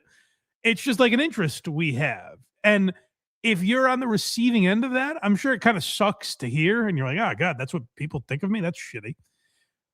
But like, turn it off. You know, like you're putting yourself out there, so you're going to get positive feedback and negative feedback. That's just what it is. And if you think we're out of line, like, don't listen to it. I don't get why that's so hard for people once they've been in it a long time. I get why it's jarring at first, like once you start getting attention. But I don't know why it's so hard to work through and why some people never are able to adapt to it. I had no idea who Jeff Dye was until Ben started talking about him. So you're welcome. You're welcome. Get your head out of your fucking ass, Jeff. Stuff of trashing me. Get your head out of So your you ass. must have thought there was some sort of thing to gain. I must have some notoriety Have me on the if you're show. making a whole episode about me to trash on me. Have me on and the then show, trash my Jeff. clothes, but the guy dressed. If you think you're more famous than me, have me on the show and let's watch the views go up. Which would absolutely happen. I love the confidence. That would absolutely happen. Oh, definitely. Like, that's interesting. Podcast drama is interesting. And people like that podcast drama comes with like a negative connotation now. It's like, it's people being interested in your business and what you do. You know, like, I don't know why that's become such a negative thing. The idea that we're interested that like two comedians hate each other or whatever. It's become like this ugliness that comedians talk about. It's what has a lot of you in arenas and fucking theaters now, you know? The fact that there's this much interest. 20 bagger, Jeff Cry. 20 bagger. We're talking, I go on your show, we're talking over 20,000 views. What are you getting on this? Couple thousand? Because I told people in the Discord and on my website that you were talking about me, and they went and checked it out. So you got higher engagement than usual. Usually you get about 1,400. Who's counting? I'm not. Definitely not. Yeah, so I like Ben, and I think he makes some interesting points, and we'll be following along. But yeah, if any of you know more about, because like this video, the video that I chose, there are newer videos of Ben talking about Jeff.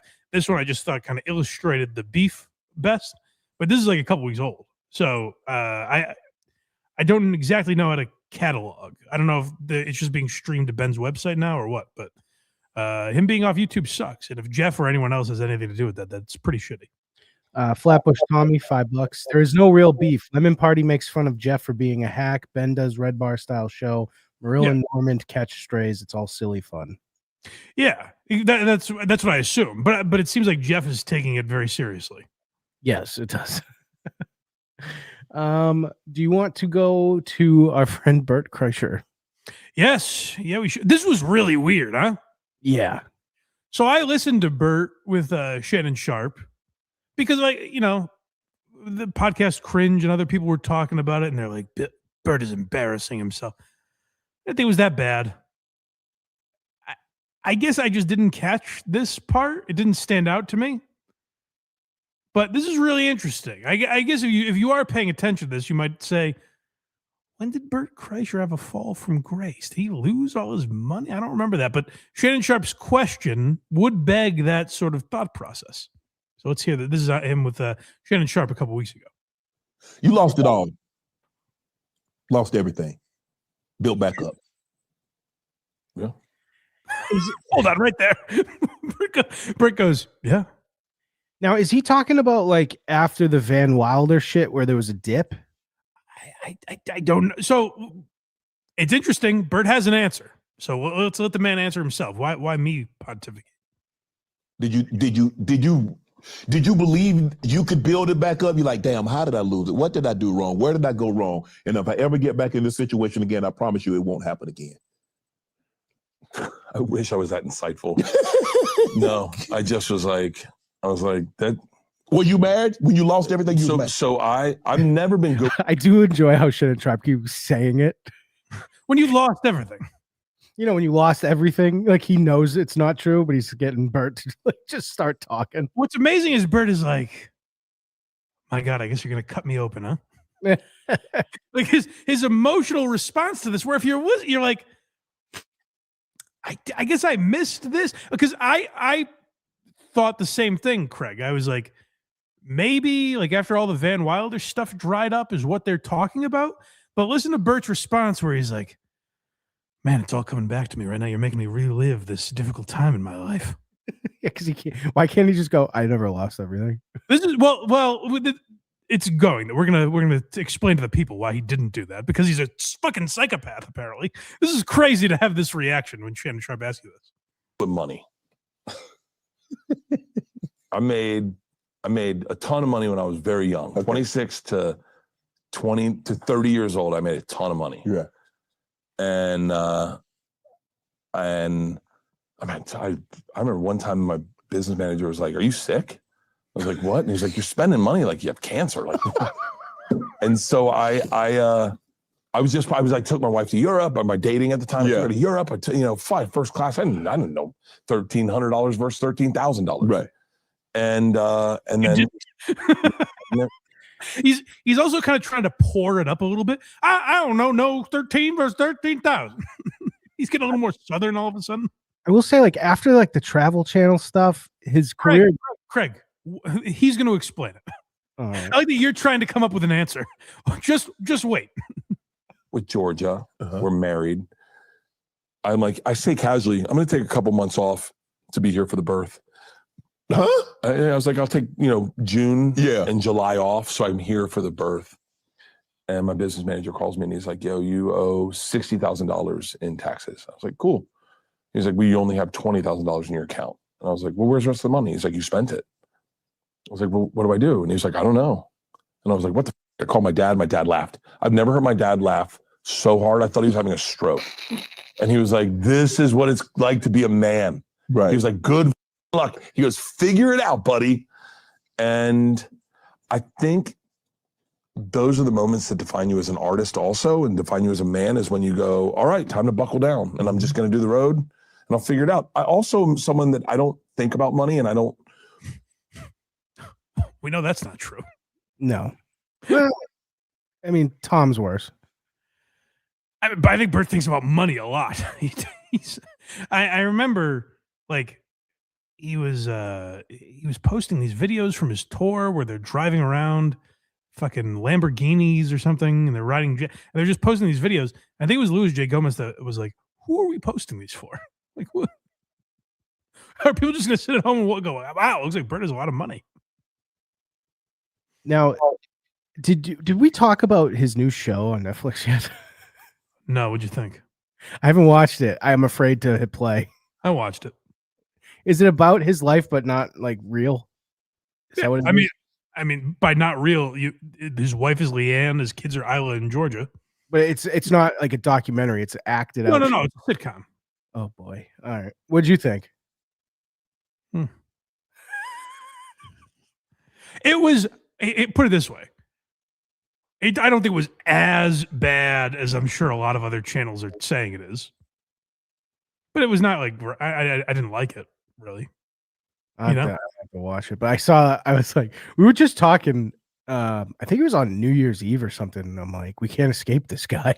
Yeah, right.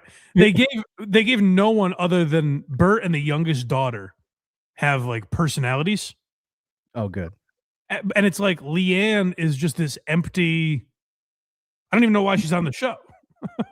Really? It's a completely empty void of anything character. I don't know. Like, it's crazy that they gave that character nothing. But from what he says, it's like she runs everything. Not in this show. Oh, good. It's weird. It's just a weak-willed, like nothing character. It's weird. Next we have him talking about his wife, Leanne. Yeah. So now, like, Craig is like, it is funny to hear Craig be like, when do you think this was that he lost all this money? And now he ropes Leanne, which is the natural. That's the reaction you would have. You're like, when was this in Bert's life? Now he ropes his wife into this, which is even more. You're like, I don't remember this time in Bert's life. It's crazy. I remember one time my wife was like, we were broke and we had 2 kids, and she got really upset and started crying. And she goes, I think I'm bad luck. And I went, what? She goes, you have had all this success, and then you meet me and all the success goes away. I was like, no. Stop. I go, I have so much good luck that my good luck will overwhelm you. Right. And you're going to be lucky soon. Don't worry. We're going to get this through this. And I really, honestly, I just always believe money will show up. My wife grew up poor and just when you have that mentality of like always not having, you're afraid money's not going to show up. And I'm not saying I grew up rich. I didn't, but I definitely didn't grow up poor. Correct. I didn't. I mean, I know you were raised by your grandmother. Mm-hmm. I had a great relationship with my grandmother, Right. but I didn't like, I grew up with what you'd say is privilege. Right. I just never thought about money, and I just never think about money. And I go, it'll show up. It'll Right. show up. And if it goes away again, it'll show up again. Goes away again. So he had this moment where he told Leanne, like, hey, listen, we're down on our luck, but we're going to get through this. I know you're near suicide right now, but we're going to get through this together.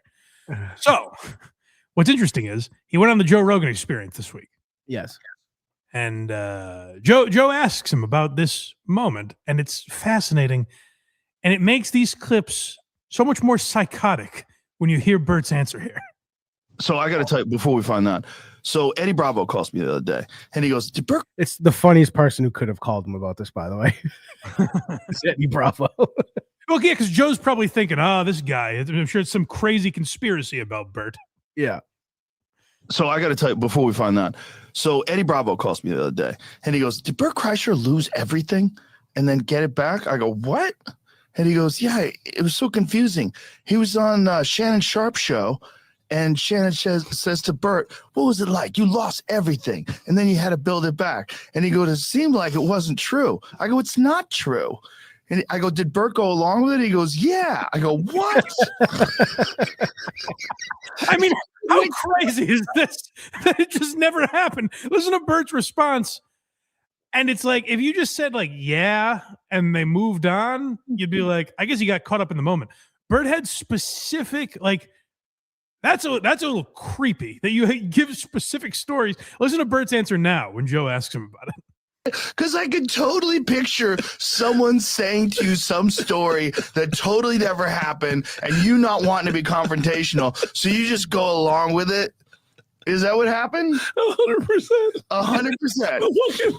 How did you not say that never happened? He just caught me off guard. He caught you off guard. I was like, did at any point in time you say, I should probably say this never happened? I was like, he was like, you lost everything. In my head, I was like, I did? And he was like, but you made it all back. And I go, I did. Where is this coming from? I have no idea. He said it, and I just was like, But it's crazy. He goes, Shannon, let me tell you. He leaned into it immediately. That's a psychotic human being. I think he took, because what I'm remembering is the Van Wilder True TV or Travel Channel stuff. There was like a little dip. I think he just overplayed what actually happened.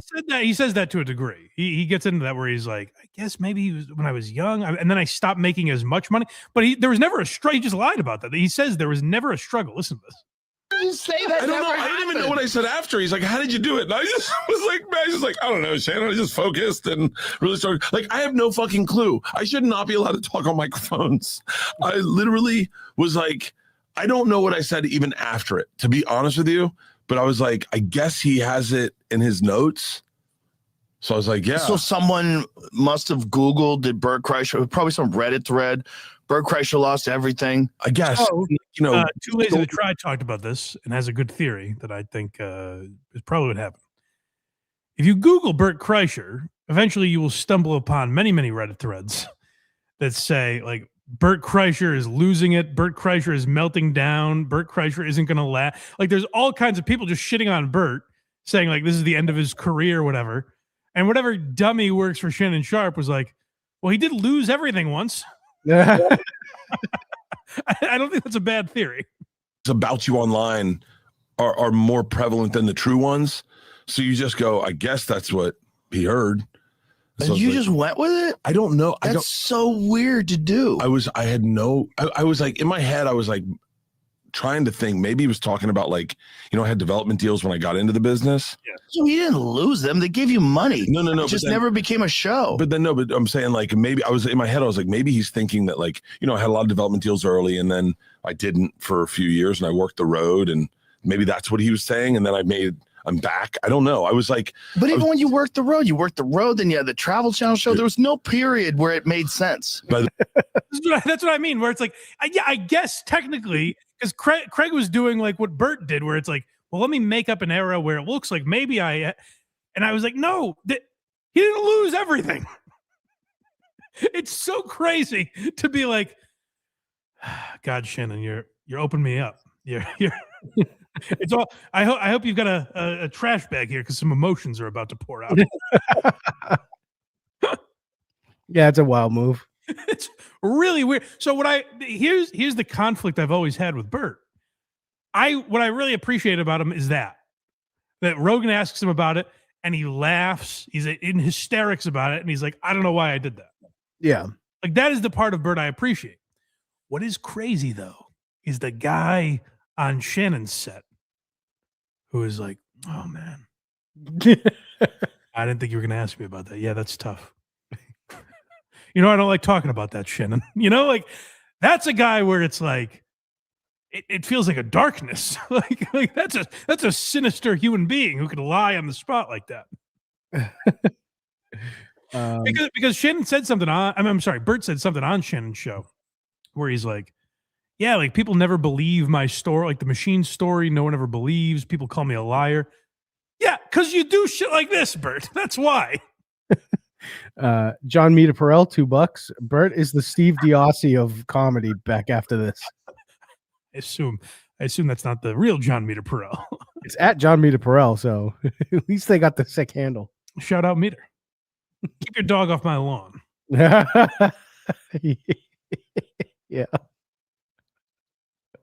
Well, we have one subject left, Mike. How did this hit you, Craig, when I sent it to you? I'm still confused. Just show me the Adam Schefter tweet. Do you have that? I can pull that up right now. You guys remember we did a couple of segments where we watched Dhar Mann videos. Yeah. And then Carl and I on Patreon have even watched some of like the spin-offs of Dhar Mann. It's really interesting where it's this Dhar Mann makes these like PSAs. And boy, are they awful and out of touch with any sort of humanity. Not even close, yeah. It's weird. They're really weird, but they get like millions of views. And I guess we've deduced that maybe some of the views, because it seems actually somewhat organic, the view count and stuff. Yeah. So it seems like maybe it's like for people out of this country that are like, oh, I guess this is what American life is like or something. I don't know. Exactly what it looks like. It's very strange. And they have like it's written terribly, it's acted terribly. I will give him this. It's gotten better over the year. It's less mockable now than it was when he started. And then my friend, Box Eating Dad, sends me this tweet the other day from Adam Schefter. And the amount of times I checked to make sure it wasn't a Dan Schefter, Adam Scheffer, Adam _Schefter. This is the real NFL insider, Adam Schefter, who tweets this. NFL officially appointed influential storyteller Dhar Mann as its first ever chief kindness officer and creator of the week for Super Bowl 60. And so if you know anything about Dhar Mann, you can understand that I just sat there for a while. And I thought, how can this be? The NFL has gotten to the point where they're bringing in Dhar Mann. I don't know what this role is. Do you have any idea? I have no clue. Chief Kindness Officer. Chief Kindness Officer. So I don't know what that means. I've also sent you. What are I sent you articles, right? What are those? Before we get into the video here. Let me pull that up 1 second. I'm just getting the timestamps right. I don't want to have those wrong. Take your time. I will, unfortunately. This is on Twitter. What is? Where the article is. Oh, okay. It's just taking a second to load for some reason. Yeah, so this they're the hackiest, cheesiest videos you could ever imagine. And I can't wrap my head around why the NFL is like, Burr, you're just what we need, Dhar Mann. The NFL can afford, to be clear, the NFL can afford Mr. Beast several times over, Yeah. Ganjapreneur? Is that what it is? I guess, yeah. Oh shit. I don't have the article you sent me. I have to pay to read it. Well, the headline is Ganjapreneur Dhar Mann sentenced to 5 years probation. Yeah, so Dhar Mann is guilty of fraud and shit. Yeah. I don't know what's going on with this guy, but years ago he committed fraud, all kinds of shit. So the NFL is getting into bed with this guy. The fraud is not what I worry about. It's the NFL putting out content like this. So I found a Dhar Mann video that we're gonna watch today. If you guys, if this isn't your style, if you're out, if you don't, if you're here for the comedy coverage, farewell. Goodbye. We're gonna spend the next half hour watching a Dhar Mann video. If you're into that, strap up because it could be a bumpy ride when Dhar Mann gets going. So this is what the NFL is deeming necessary for their chief kindness officer. They're like, this guy is going to spread some cheer this Super Bowl season. DECIEVE. Shout out. Deceive. MHP. Why do you even bother coming to class, Zane? It's clear you don't study. I do study, Miss Watson. So this is, hold on, point one, go back. Start over, actually. We talked over some of that. This is what you need to know about Dhar Mann. So there's the main character, and then everyone else is a horrible villain. Yes. like everybody in this kid's life is going to be atrocious to him, except for one other character who pops in with a redeeming quality. There's no support system for this kid. He's just a little dummy who can't spell the word deceive, which is a little tricky, by the way. It's not the easiest word. It's a simple thing he gets hung up on here. That adults make this mistake, but it's no receipt, but it's not easy. Sure. So this kid misspells deceive, and naturally, as happens in America, the teacher goes, "No, idiot, wrong." DECIEVE, deceive. Wrong. Why do you even bother coming to class, Zane? It's clear I'm hoping you'll clear up what I did wrong here. You can tell me which letters I should switch around, because I feel like I'm pretty close. If I was this kid, I would be like, why'd you put the letter K at the end of wrong? Wrong. Why do you even bother showing up? It's like the movie we watched on Patreon, Never Back Down. Oh, the best. Where it's just this over the top. Everyone, if you're brain dead, you're capable of figuring out that this person is a villain. Study. I do study, Miss Watson. You're dumb. The teacher's like, get him, kids, good burn. I do like that the teacher's not like, oh, whoa, don't talk like that. She's like, yeah, I couldn't have said it better. That's the word I was looking for. You're dumb. Thank you, buddy. Thank you for that. That's you're stupid because you mixed up a pretty common two letters. This rugged black janitor is going to be his saving grace. I have a feeling. You watched this already? No. No, but the way he looked at him after he was called, because janitors just clean in the middle of class.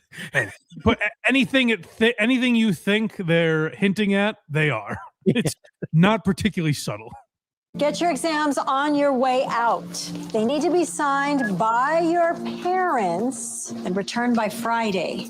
Not just some black janitor if you're going to try and pull that stunt. The reading dummy.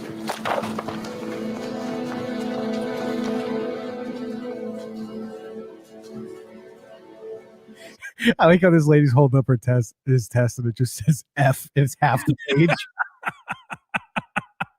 I'd be like, it's IEEI. Come on, it's not that big a deal, guys. Jesus, why is everyone turning on me here? We've spell check on everything now. It'll fix itself. Another F, Zane. Now you need to stop being lazy and actually apply yourself. Zane, if you don't get at least a B on this next test, you will fail 7th grade. I'm not lazy, Ms. Waters. Enough excuses. I will say, this kid does. I thought he was much younger than 7th grade. He looks it. They're doing spelling in 7th grade? That was, I don't know what the test. Hold on, let me see if it's. You're in fucking middle school. It's like, all right, time for spelling class. Let me see if it shows what the test was on. Another F, Zane. Now you need to stop being lazy. Intermediate English. It's just an English exam. Yeah, but they had him up in class spelling a word. That's much younger. That's like 2nd grade. Mike, see, what you're not realizing is she knows that he wouldn't spell it, so she just made him do that for the. All right, get up, dummy. For the laughs, you know? And poke the retard. Yeah. And actually apply yourself. Zane, if you don't get at least a B on this next test, you will fail 7th grade. I'm not lazy, Ms. Waters. Enough excuses. Now get yourself together before it's too late. Get it together, yeah, fuck, I fucked it up. Oh, she's gonna Get it fuck together, Grouch. She's gonna fail you. Get a job, Grouch. I don't get how he's in the 7th grade. His parents should have held him back. Yeah, he needs to be in His the. mother should have swallowed him, is what should have happened, right, guys? Idiot can't spell deceive. I think this kid knows how staying back works. He goes, yeah, he should be in the 3rd grade. It's like Bill Bert talking about deportation. It's like, we'll send you all the way back to 3rd grade.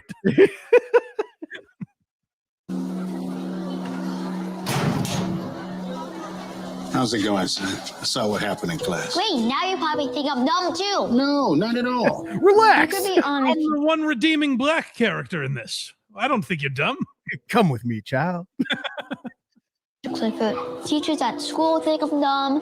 Kids at school, even my parents. It's perfect time that I accept it too.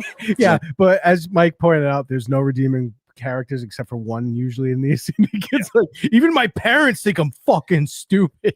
They also give him like a lazy R to show how even my parents think I'm dumb. Maybe he should be in 3rd grade. Listen to me. You're not dumb, okay? The problem with schools is that it expects everyone to learn the same way. The truth is, we all learn in different ways.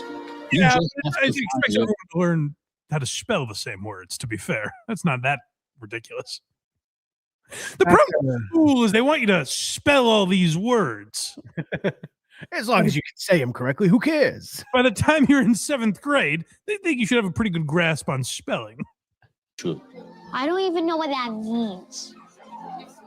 Try this. Oh, you're a lost cause. Oh, you know what? Never mind, kid. I'm sorry. There's vomit in the calf I have to go pick up. 3rd grade is that way. The word you were trying to spell was deceive, right? And you got tricked up on the I and the E. Yeah, I always thought I came before E. Right. Except after C, my bro. Except after C. Now that's the rule to remember.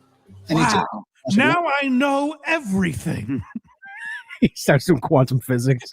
Now I'm the smartest boy alive because of this very common phrase that someone should have said to me already if I was having trouble on that specific word. How the fuck is this video 15 minutes? How many views does it have, by the way? I'll check while this. It's always a good thing with Dhar Mann to see how many views the videos have. It's probably got millions. Before E except after C.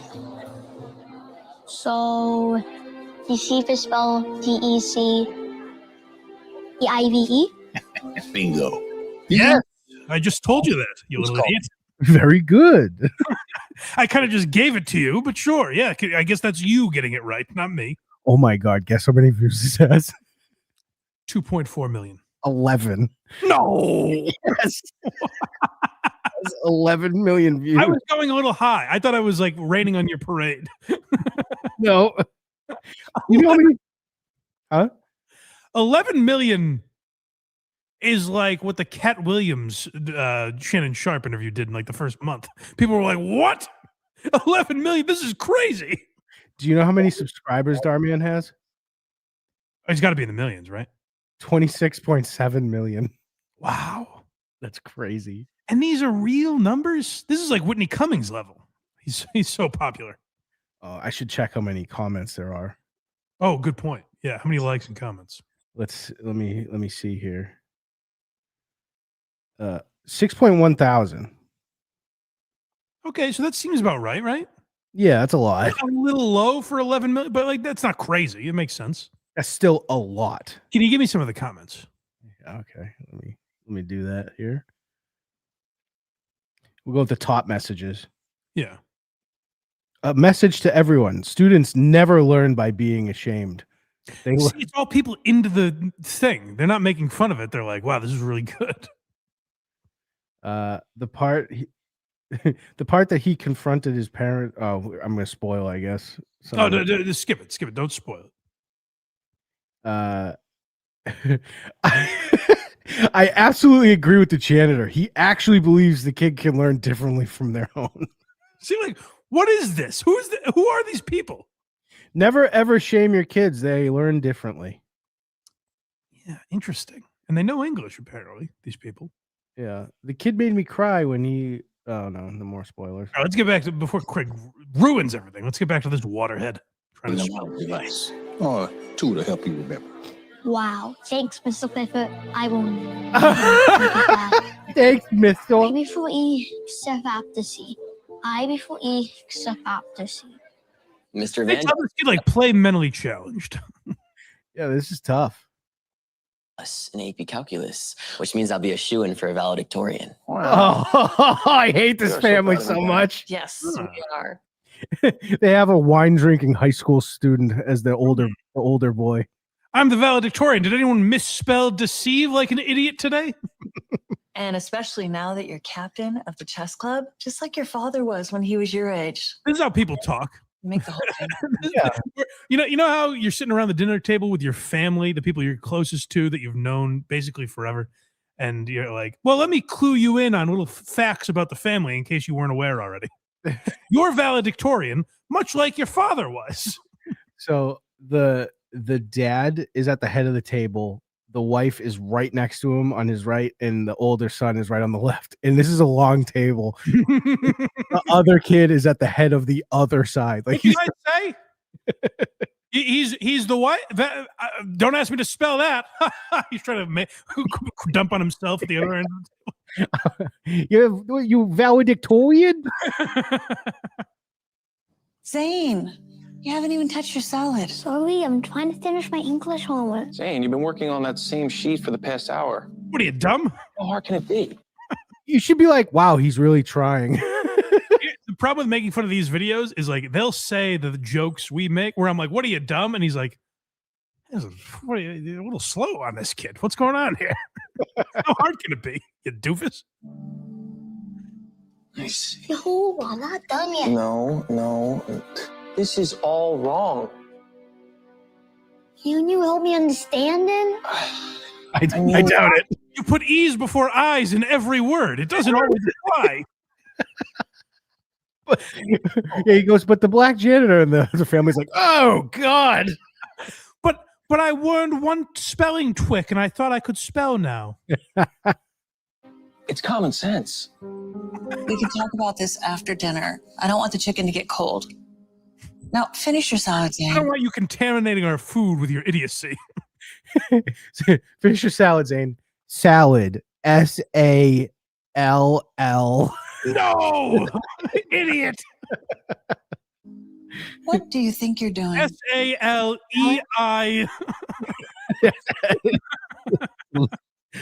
Oh, yeah. Finish your salad, Zane. Well, it's the only thing I learned. Not with that, you're not. That is your entree fork for the chicken. Now, use your salad fork. Sorry. Sorry. Did I do something else wrong? Your napkin. And what are you doing with your backpack hanging on the back of the chair? This is not the lunch. Why are you trying to learn so hard? See what I mean? Where they're all villains. Like everyone, he doesn't have a safe space in his entire life. He goes home.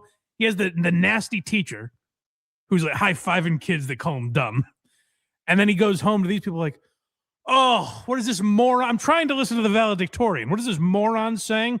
Each plot in Dhar Mann videos is set up like an 80s like ski rival movie. Yes. But it's cheesier 40 years later somehow. Like they make cheesier things than were done in the 80s. Cafeteria.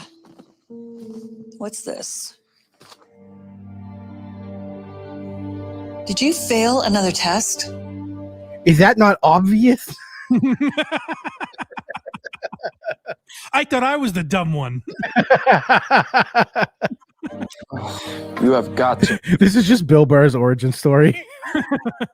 be joking. Zane, you are the son of 2 USC PhDs. Do you know how embarrassing this is? Why can't you be more like your brother, Brian? Well, Dad, I'm pretty dim-witted, but I don't think you have to go to work and tell everybody. He gets all A's. Hey, Bill, I heard your kid failed his spelling test. Couldn't spell deceive. Guys, come on, knock it off. He's only in the 7th grade. It's at the water cooler. It's like, I don't know who. I'm sorry, guys. That's all you have to say is that you're sorry? I don't know if you noticed, but I'm trying to fix it and you're yelling at me for it. Oh, great. Tom from work is texting me I before E now. Do you see what you've done, Zane? This is humiliating. You know, if he doesn't pass 7th grade, we're going to be the laughing stock of the community. Imagine what all our friends at the country club. Imagine what all our friends at the country club will think of us. I remember we'd always find any kid who was struggling in school. We'd go to his house and throw bowling balls at his mailbox. And oh, it seems like you're having a hard time learning, idiot. BICYCLE. Bicycle. That is correct, James. Good. The neighborhood kids don't have to burn your house to the ground now. You're able to spell. All right, now I am confused as to why they're just doing random spelling in 7th grade. I told you it's spelling tests. That's apparently what you do in 7th grade. I guess those existed then. No, they didn't. Did they not? I don't even remember when those stopped. Definitely, you didn't spell bicycle. You didn't stand in the front of the class in 7th grade and spell bicycle. That's for sure. All right, for our next word, let's do necessary. Ah, fuck, no eyes in this one. Damn it. He's going to do NECEI. Zane? This should be good. Necessary. NECC. Wrong. Idiot. Wrong. They bang a gong. She has a soundboard and she's boo. It's Homer Simpson. Yeah. It has 1 C. How do you not know that when that is the word that was assigned in last night's reading? I don't know. Maybe we should start blaming the teacher. Anyone else getting that vibe? Yeah. Why don't you teach me in class and not at home? Now, instead of just throwing me into the pool and expecting me to swim here, just make me stand up. I don't know the fucking word necessary. You never brought it up before. If I was Zane, I'd be like, all right, who else is stupid? All right, why don't you ask Bill to spell it? Just mix up sometimes. You know, I had your brother in my class, and he got an A+. Whoa! Those were the days. So maybe Zane should be in special ed. Nice. And I get Burned him, dude. Another good one. up there either. Knock it off, Amir. Well, now she's Zane, defending him. I am trying not to be tough on you, but I am having a hard time. You are kind of special ed worthy. Yeah, but honestly, get out. Hey, listen, Amir crossed the line here, but he's not totally wrong. Understanding why you cannot conceive the lesson. Probably can't spell conceive. Well, in all Yes, fairness, I got this one. That's what I can spell. That's the only thing I can spell for some reason. I hope the black janitor was also made up in Zane's mind, and then he's like, "Yeah, the black janitor help you." They're like, "Who?" We don't have a black janitor. Challenging word. No, it's not. Conceive. CONCIEVE. Conceive. Now who's the idiot? Did you hear how different she is when Zane spells it wrong? Wrong with him. She goes, "Unfortunately, that's not correct." Oh dear. Oh no. My prized student. That is incorrect. The correct spelling is CONCEIVE. Conceive. Well, Amir kind of gave it to you. Well, she didn't say what was spelled wrong. No, he didn't. But Amir really built the structure. That's true. He gave him essentially everything. And then he pulled out this one little magic trick he learned from the janitor. I like how he spells conceive, and everyone in the class like, "Wow, man, Zane's pretty cool." And also, Zane didn't learn where he came from. Where everyone made fun of him because he got this I before E thing wrong, and now he's kind of thrown it in their face. It's EI, idiot. Look who's a genius now. Right. Like you can get a word I can't spell. Actually, Zane got it correct. Great job. The fist pump from Zane. Zane. Zane did do a fist pump. He just goes, "Yes." I'm the coolest kid in school now. Maybe there still is hope for you after all. Dude. All right. The next word. Dude, you wa- fucking idiot.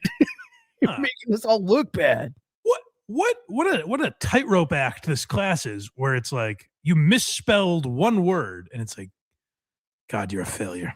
What a fucking loser. Then you spell one word correct and it's like, you know what? Now there is hope for you. Wow, you can sit with me at lunch if you want. It's really getting whiplash here. Will be. Mom, you should have seen it. I got an answer right in front of the whole class today. Zane, can't you see I'm on the phone? Yes, I want to go all out for Bryant's graduation party. Let's not spend any Our expense. favorite son. That's right. Graduation. GR. No, Zane. GRI. No. IE. No, you idiot. Yes, I spoke with his AP physics teacher, and she said Bryant's the smartest student she's ever had. Can you believe it? I'll be right back. Mm-hmm. There's something very special about I'm going to go Bryant. talk to my black Everyone janitor. sees it. Yes, our first choice is still Harvard.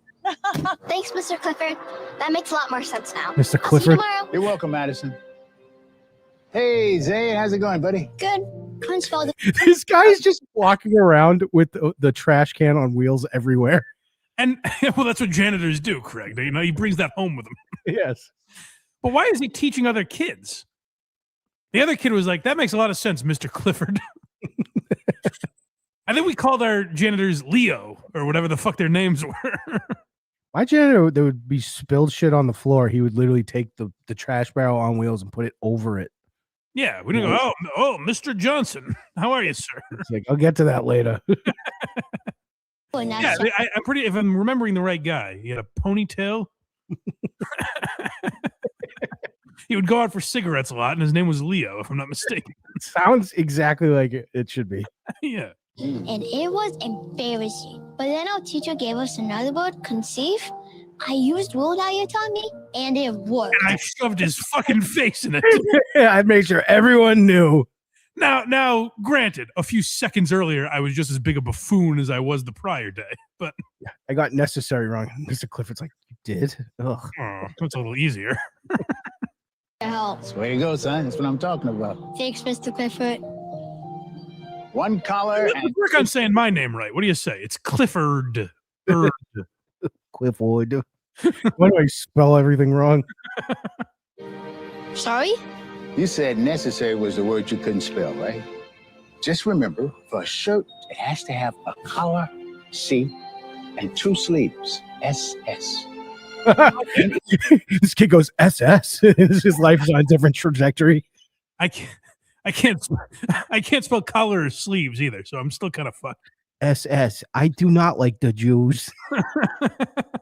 But I gotta say, Mr. Janitor, this advice seems much more niche than the other one you gave me.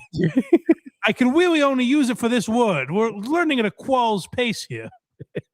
Yeah, what's the next trick?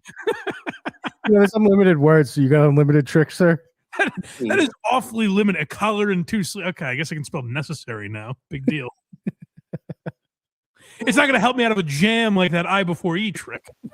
That's at least a few I could use that on. SSARY. You'll never spell that word wrong again. Wow, that actually makes a lot more sense now. Is that another one of your mnemonic devices? Oh, it makes a lot more sense. Necessary is spelled NECESSARY. I almost fucked it up. I know. Everything's got me on pause right now. I don't know what to make of this. That's how necessary is spelled. And that's because a shirt has a collar and 2 sleeves. Mm-hmm. And this kid goes, I should have known. Of course. Duh. I'm so sorry. Egg on my face. Thanks, Mr. Clifford. Mnemonic devices, yes. I have a lot more of them too. So whenever it's necessary, come and see me. Please just give me everything you got. Well, can't you teach me to spell, or is it all going to be these word twicks? I definitely will. Mr. Clifford, is it okay if I ask you a question? Sure. Will you be my dad? Why are you a janitor? I mean, there's nothing. You're the smartest guy I've ever known. You've proven you can spell up to 2 words. Why are you a janitor? Yeah, Mr. Clifford, thanks for all your help. Can I ask you a real insulting question? Because I'm black. We're not allowed to be. This is set in present day. What's wrong with that? But you should be a teacher. You're really good at it. Was my dream, but I don't have a third word I have a trick for, so they never let me. Yeah.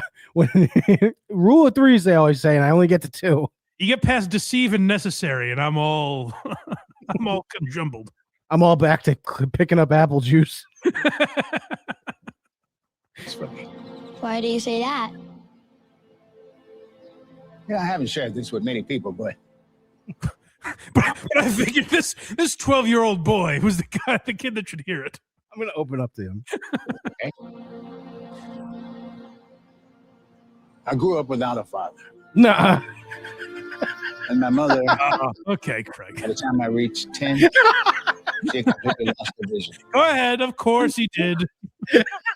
Dhar Mann is terrible. Basically, they all do. We understand. Sorry. Don't be. Well, go back a little bit. I need to hear something here. This kid's question was, why are you so smart? And he's like, well, I didn't have a dad to teach me. That's why he's so smart, apparently. Ask you a question. Sure. Why are you a janitor? I mean, there's nothing wrong with that. But you should be a teacher. This kid is like tiptoeing around it, where he's like, I mean, we all strive to be janitors, but why didn't you really make something of yourself? He's like, janitors will never be replaced by robots. Why are you such a blight on society? Actually, have you ever heard of a Woomba? You have been, don't ask me to spell this, but you've been deemed redundant. Was my dream, but I guess life had other plans for me. Why do you say that? Yeah, I haven't shared this with many people, but I'll tell it to you, okay? I grew up without a father. So most people, when they say, hey, how's your dad doing? He's like, good, aces. He doesn't tell anyone. Oh, Jerry, right as rain. Never better. You know him, healthy as a horse. We're having dinner tomorrow night. But with this kid, he's like, fine, I'll tell you. And my mother, by the time I reached 10, she had completely lost her vision. Oh, man, I'm sorry. Yeah, he's like, yeah, my mom lost her vision. She kept going, where's your dad? Where's your dad? I don't like that this kid was like, yeah, my mom lost her vision. This kid's like, oh, I didn't realize you were strapped with such a burden. Don't be. Hey, kid, it's spelled deceive, asshole.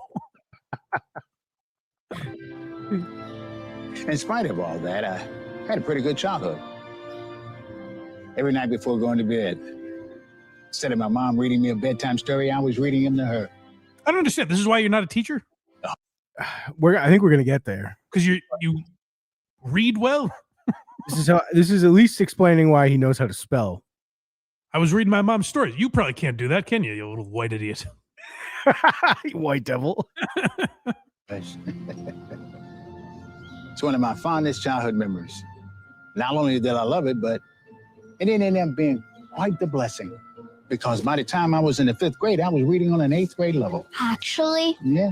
And as I grew up, I figured since I enjoyed reading to other people so much, I may as well become a teacher. How is the story of how he didn't become a teacher? Anyways, I was so good with the mop. I wanted to clean up other people's messes. And end up working out so well. Why not? I'm sure you can pass all the tests and stuff like that. Well, the test wasn't a problem. The money was.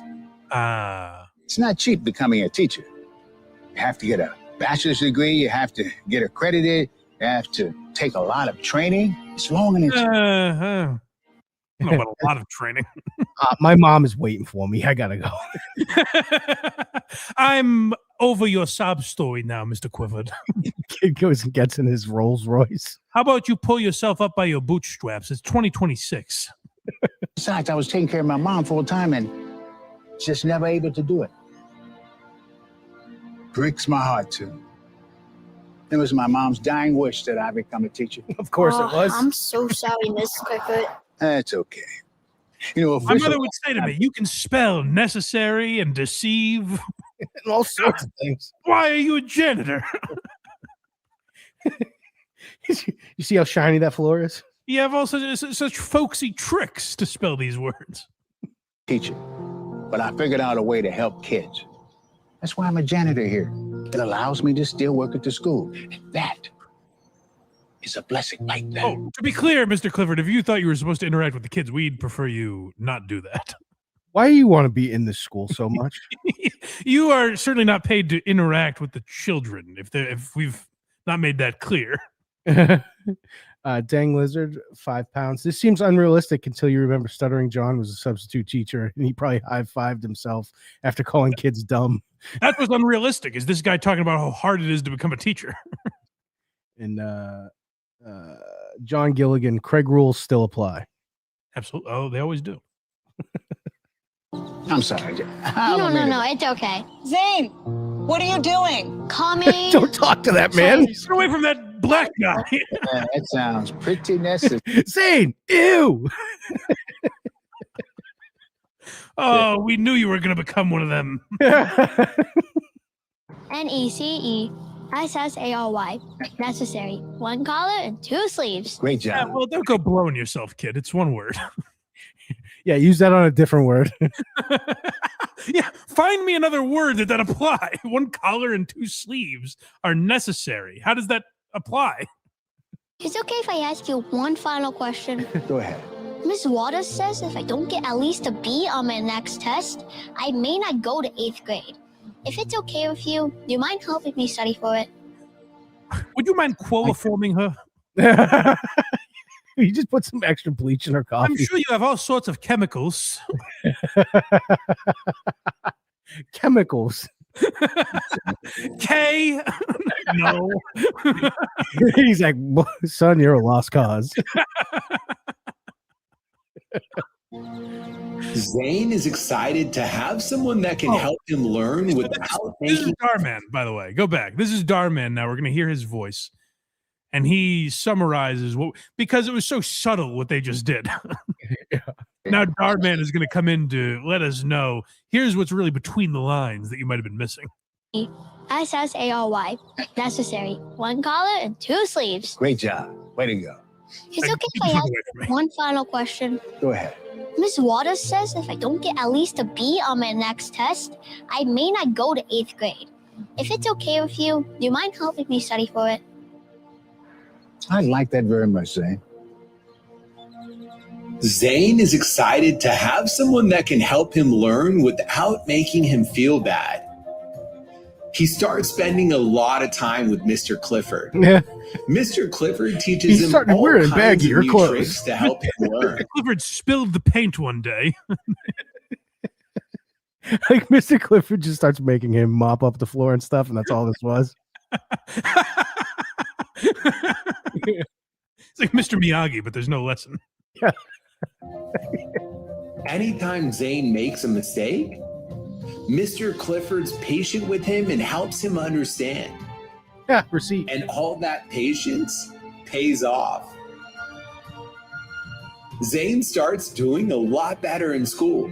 Everyone around him the voice that's going to be explaining fucking Drake May versus Sam Darnold. Yeah, Drake May feels bad for replacing Jacoby Brissett. Now, Gerard Mayo had a tough go, but replacing Bill Belichick wasn't easy. impressed by how far he's come. Well, almost everyone. Even Miss Waters is so surprised with Zane. What are you, cheating? But the most surprised of all were his parents. Well, how'd it go? He hasn't told me yet. He said he wanted to show us together. Now, Zane, if you didn't get anything higher than a B. I got an B minus. I got it. I can't believe it. What did he get? An A, I assume? Yeah. Yeah, congratulations. Got an A? You got an A! This is great! See, honey? Now we can finally respect you. Hold on, I have to make a few calls to work. Yeah, Tom? Who's laughing now? Look at that, honey. He is our son after all. Mm-hmm. Jesus. So you're saying if I don't do well in school, I'm not your son? Like you're gonna disown me? Yeah, that's kind of what we're saying. You discussed this before. DISOWN? Yeah, we didn't want to be caught dead with you before, and now you're something we can be proud of. Honey, he's really giving us the business, but boy, this is spelling good. I guess we have to tolerate it now, these mood swings. Everyone treated me like I was so dumb and a lost cause. It was bad enough hearing it at school every day, but coming home and hearing it from my own parents too. Spell parents if you want to give us this attitude. If you're hungry, you have to spell refrigerator. Go ahead. Clifford's not here to bail you out. It's a lot.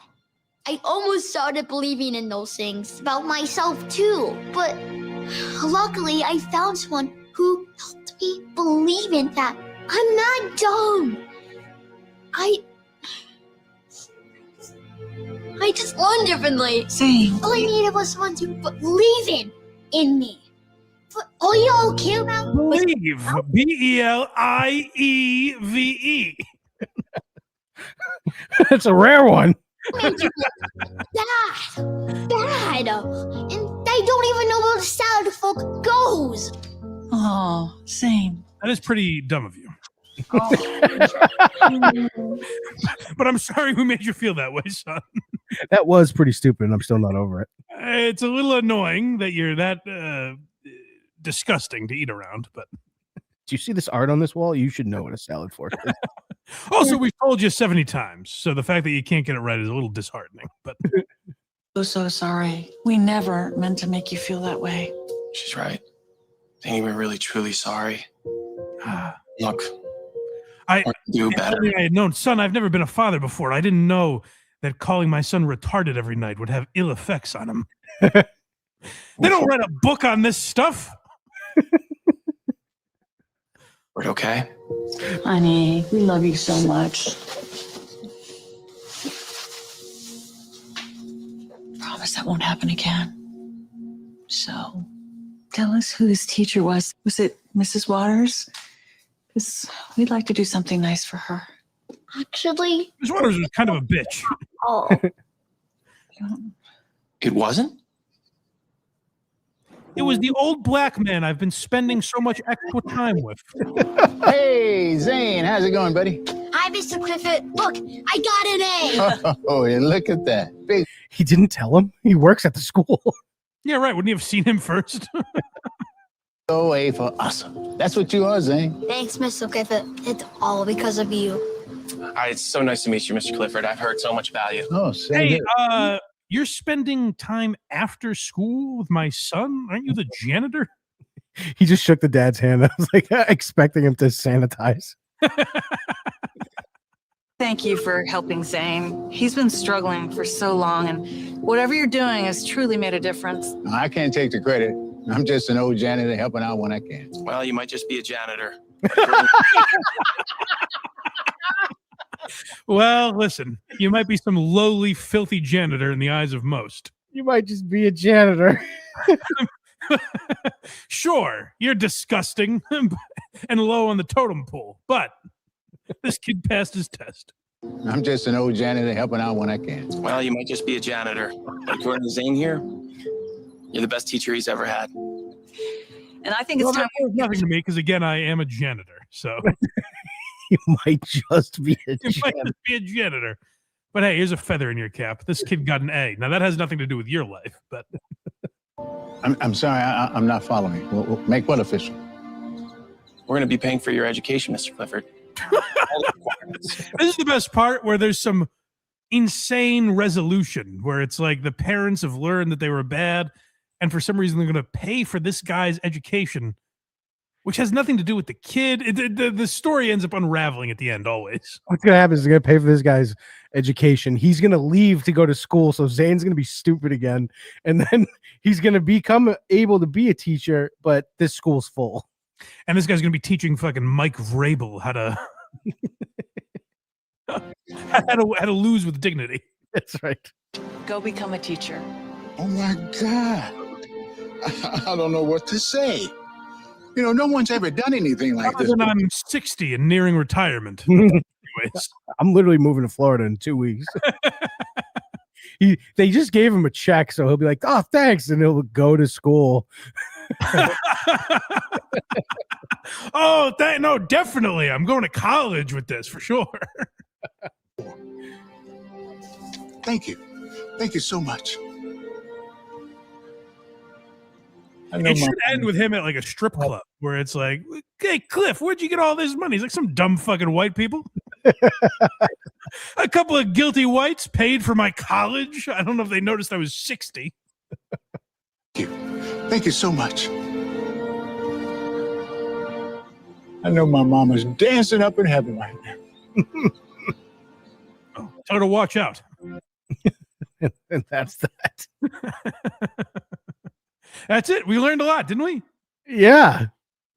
Hey, guys, I know you didn't realize this, but for you parents out there, don't call your children stupid. When your kid doesn't know how to spell something and it's a simple mistake, just fix it. Tell them how to fix it. Maybe give them a mnemonic device that they can remember. Don't go, "No, idiot." Go find the janitor and get back to Yeah, right. Yeah, or just send them to the janitor. So if you were one of those people, I hope you learned a lot today because that was some powerful stuff we just watched. And thank you to the NFL for enlightening us with the videos of Dhar Mann. I can't wait to see what videos come out of this. Yeah, I'm going to keep an eye on Dhar Mann's channel because I don't know if it's stuff Dhar Mann is making about the NFL. What else would it be? I don't know. I have no idea. I don't know what this position is. So we'll find out Super Bowl week. Very exciting. I'm all for it. Yeah. All right. Dhar Mann's just on Barstool Radio with those guys down there. And he's speaking in his like stupid fucking learning tree. All right. Shall we get out of here? Yeah. Well, gang, thanks for being here. BlindMike.net is your source for all your Blind Mike project needs. Like, subscribe, comment, helps more people find this show if you do all that stuff. Says, hey, they liked it, maybe I'll like it too. Apparently, that's the message the algorithm gives. So do that if you're watching on YouTube, watching on Spotify, wherever you get podcasts. And become a member. Patreon, YouTube, early access, bonus content. You guys know all that stuff by now. Verygoodshow.org. Yeah, sure. That exists. It exists still. What do you want to tell the people? Tell the people something. There'll be something there soon, I think. Attaboy. I'm working on something. HackRideStudios.com. Support HackRide and Electra, DJ Electra Fry. Support them because they make this channel go. They're the Thomas the Train of this channel, if you will. That's right. All right, gang. We will see you next time. And we have a meme transition. Hey, it's Boogie. Sappers through the way, everyone up. Now, this is very interesting. Now, really, ladies, if you're listening, and men, and everybody in between. If I tell you you've got a homicide, buddy, you've got a homicide. I hope to hear from you soon. I am proud to own the Trumpy Bear, and I will always be proud to be an American. Put it in the outro. Until then, have yourself a great day, and as always, There's no cum on my mic. rock on. Stop the baloney, huh? What kind of statement is that? I wrote it. One of my favorite players to cover when he was here was Mike Vrabel. Tell me Mike Vrabel's story. Whatever, dude. I keep it cool at the gym. Piss on him.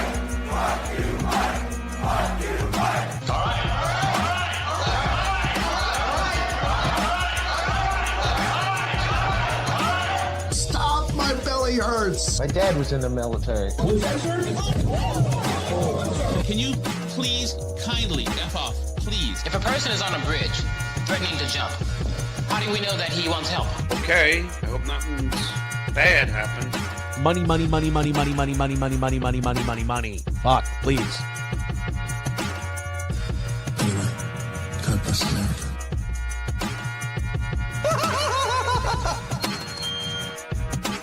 Put it in the outro.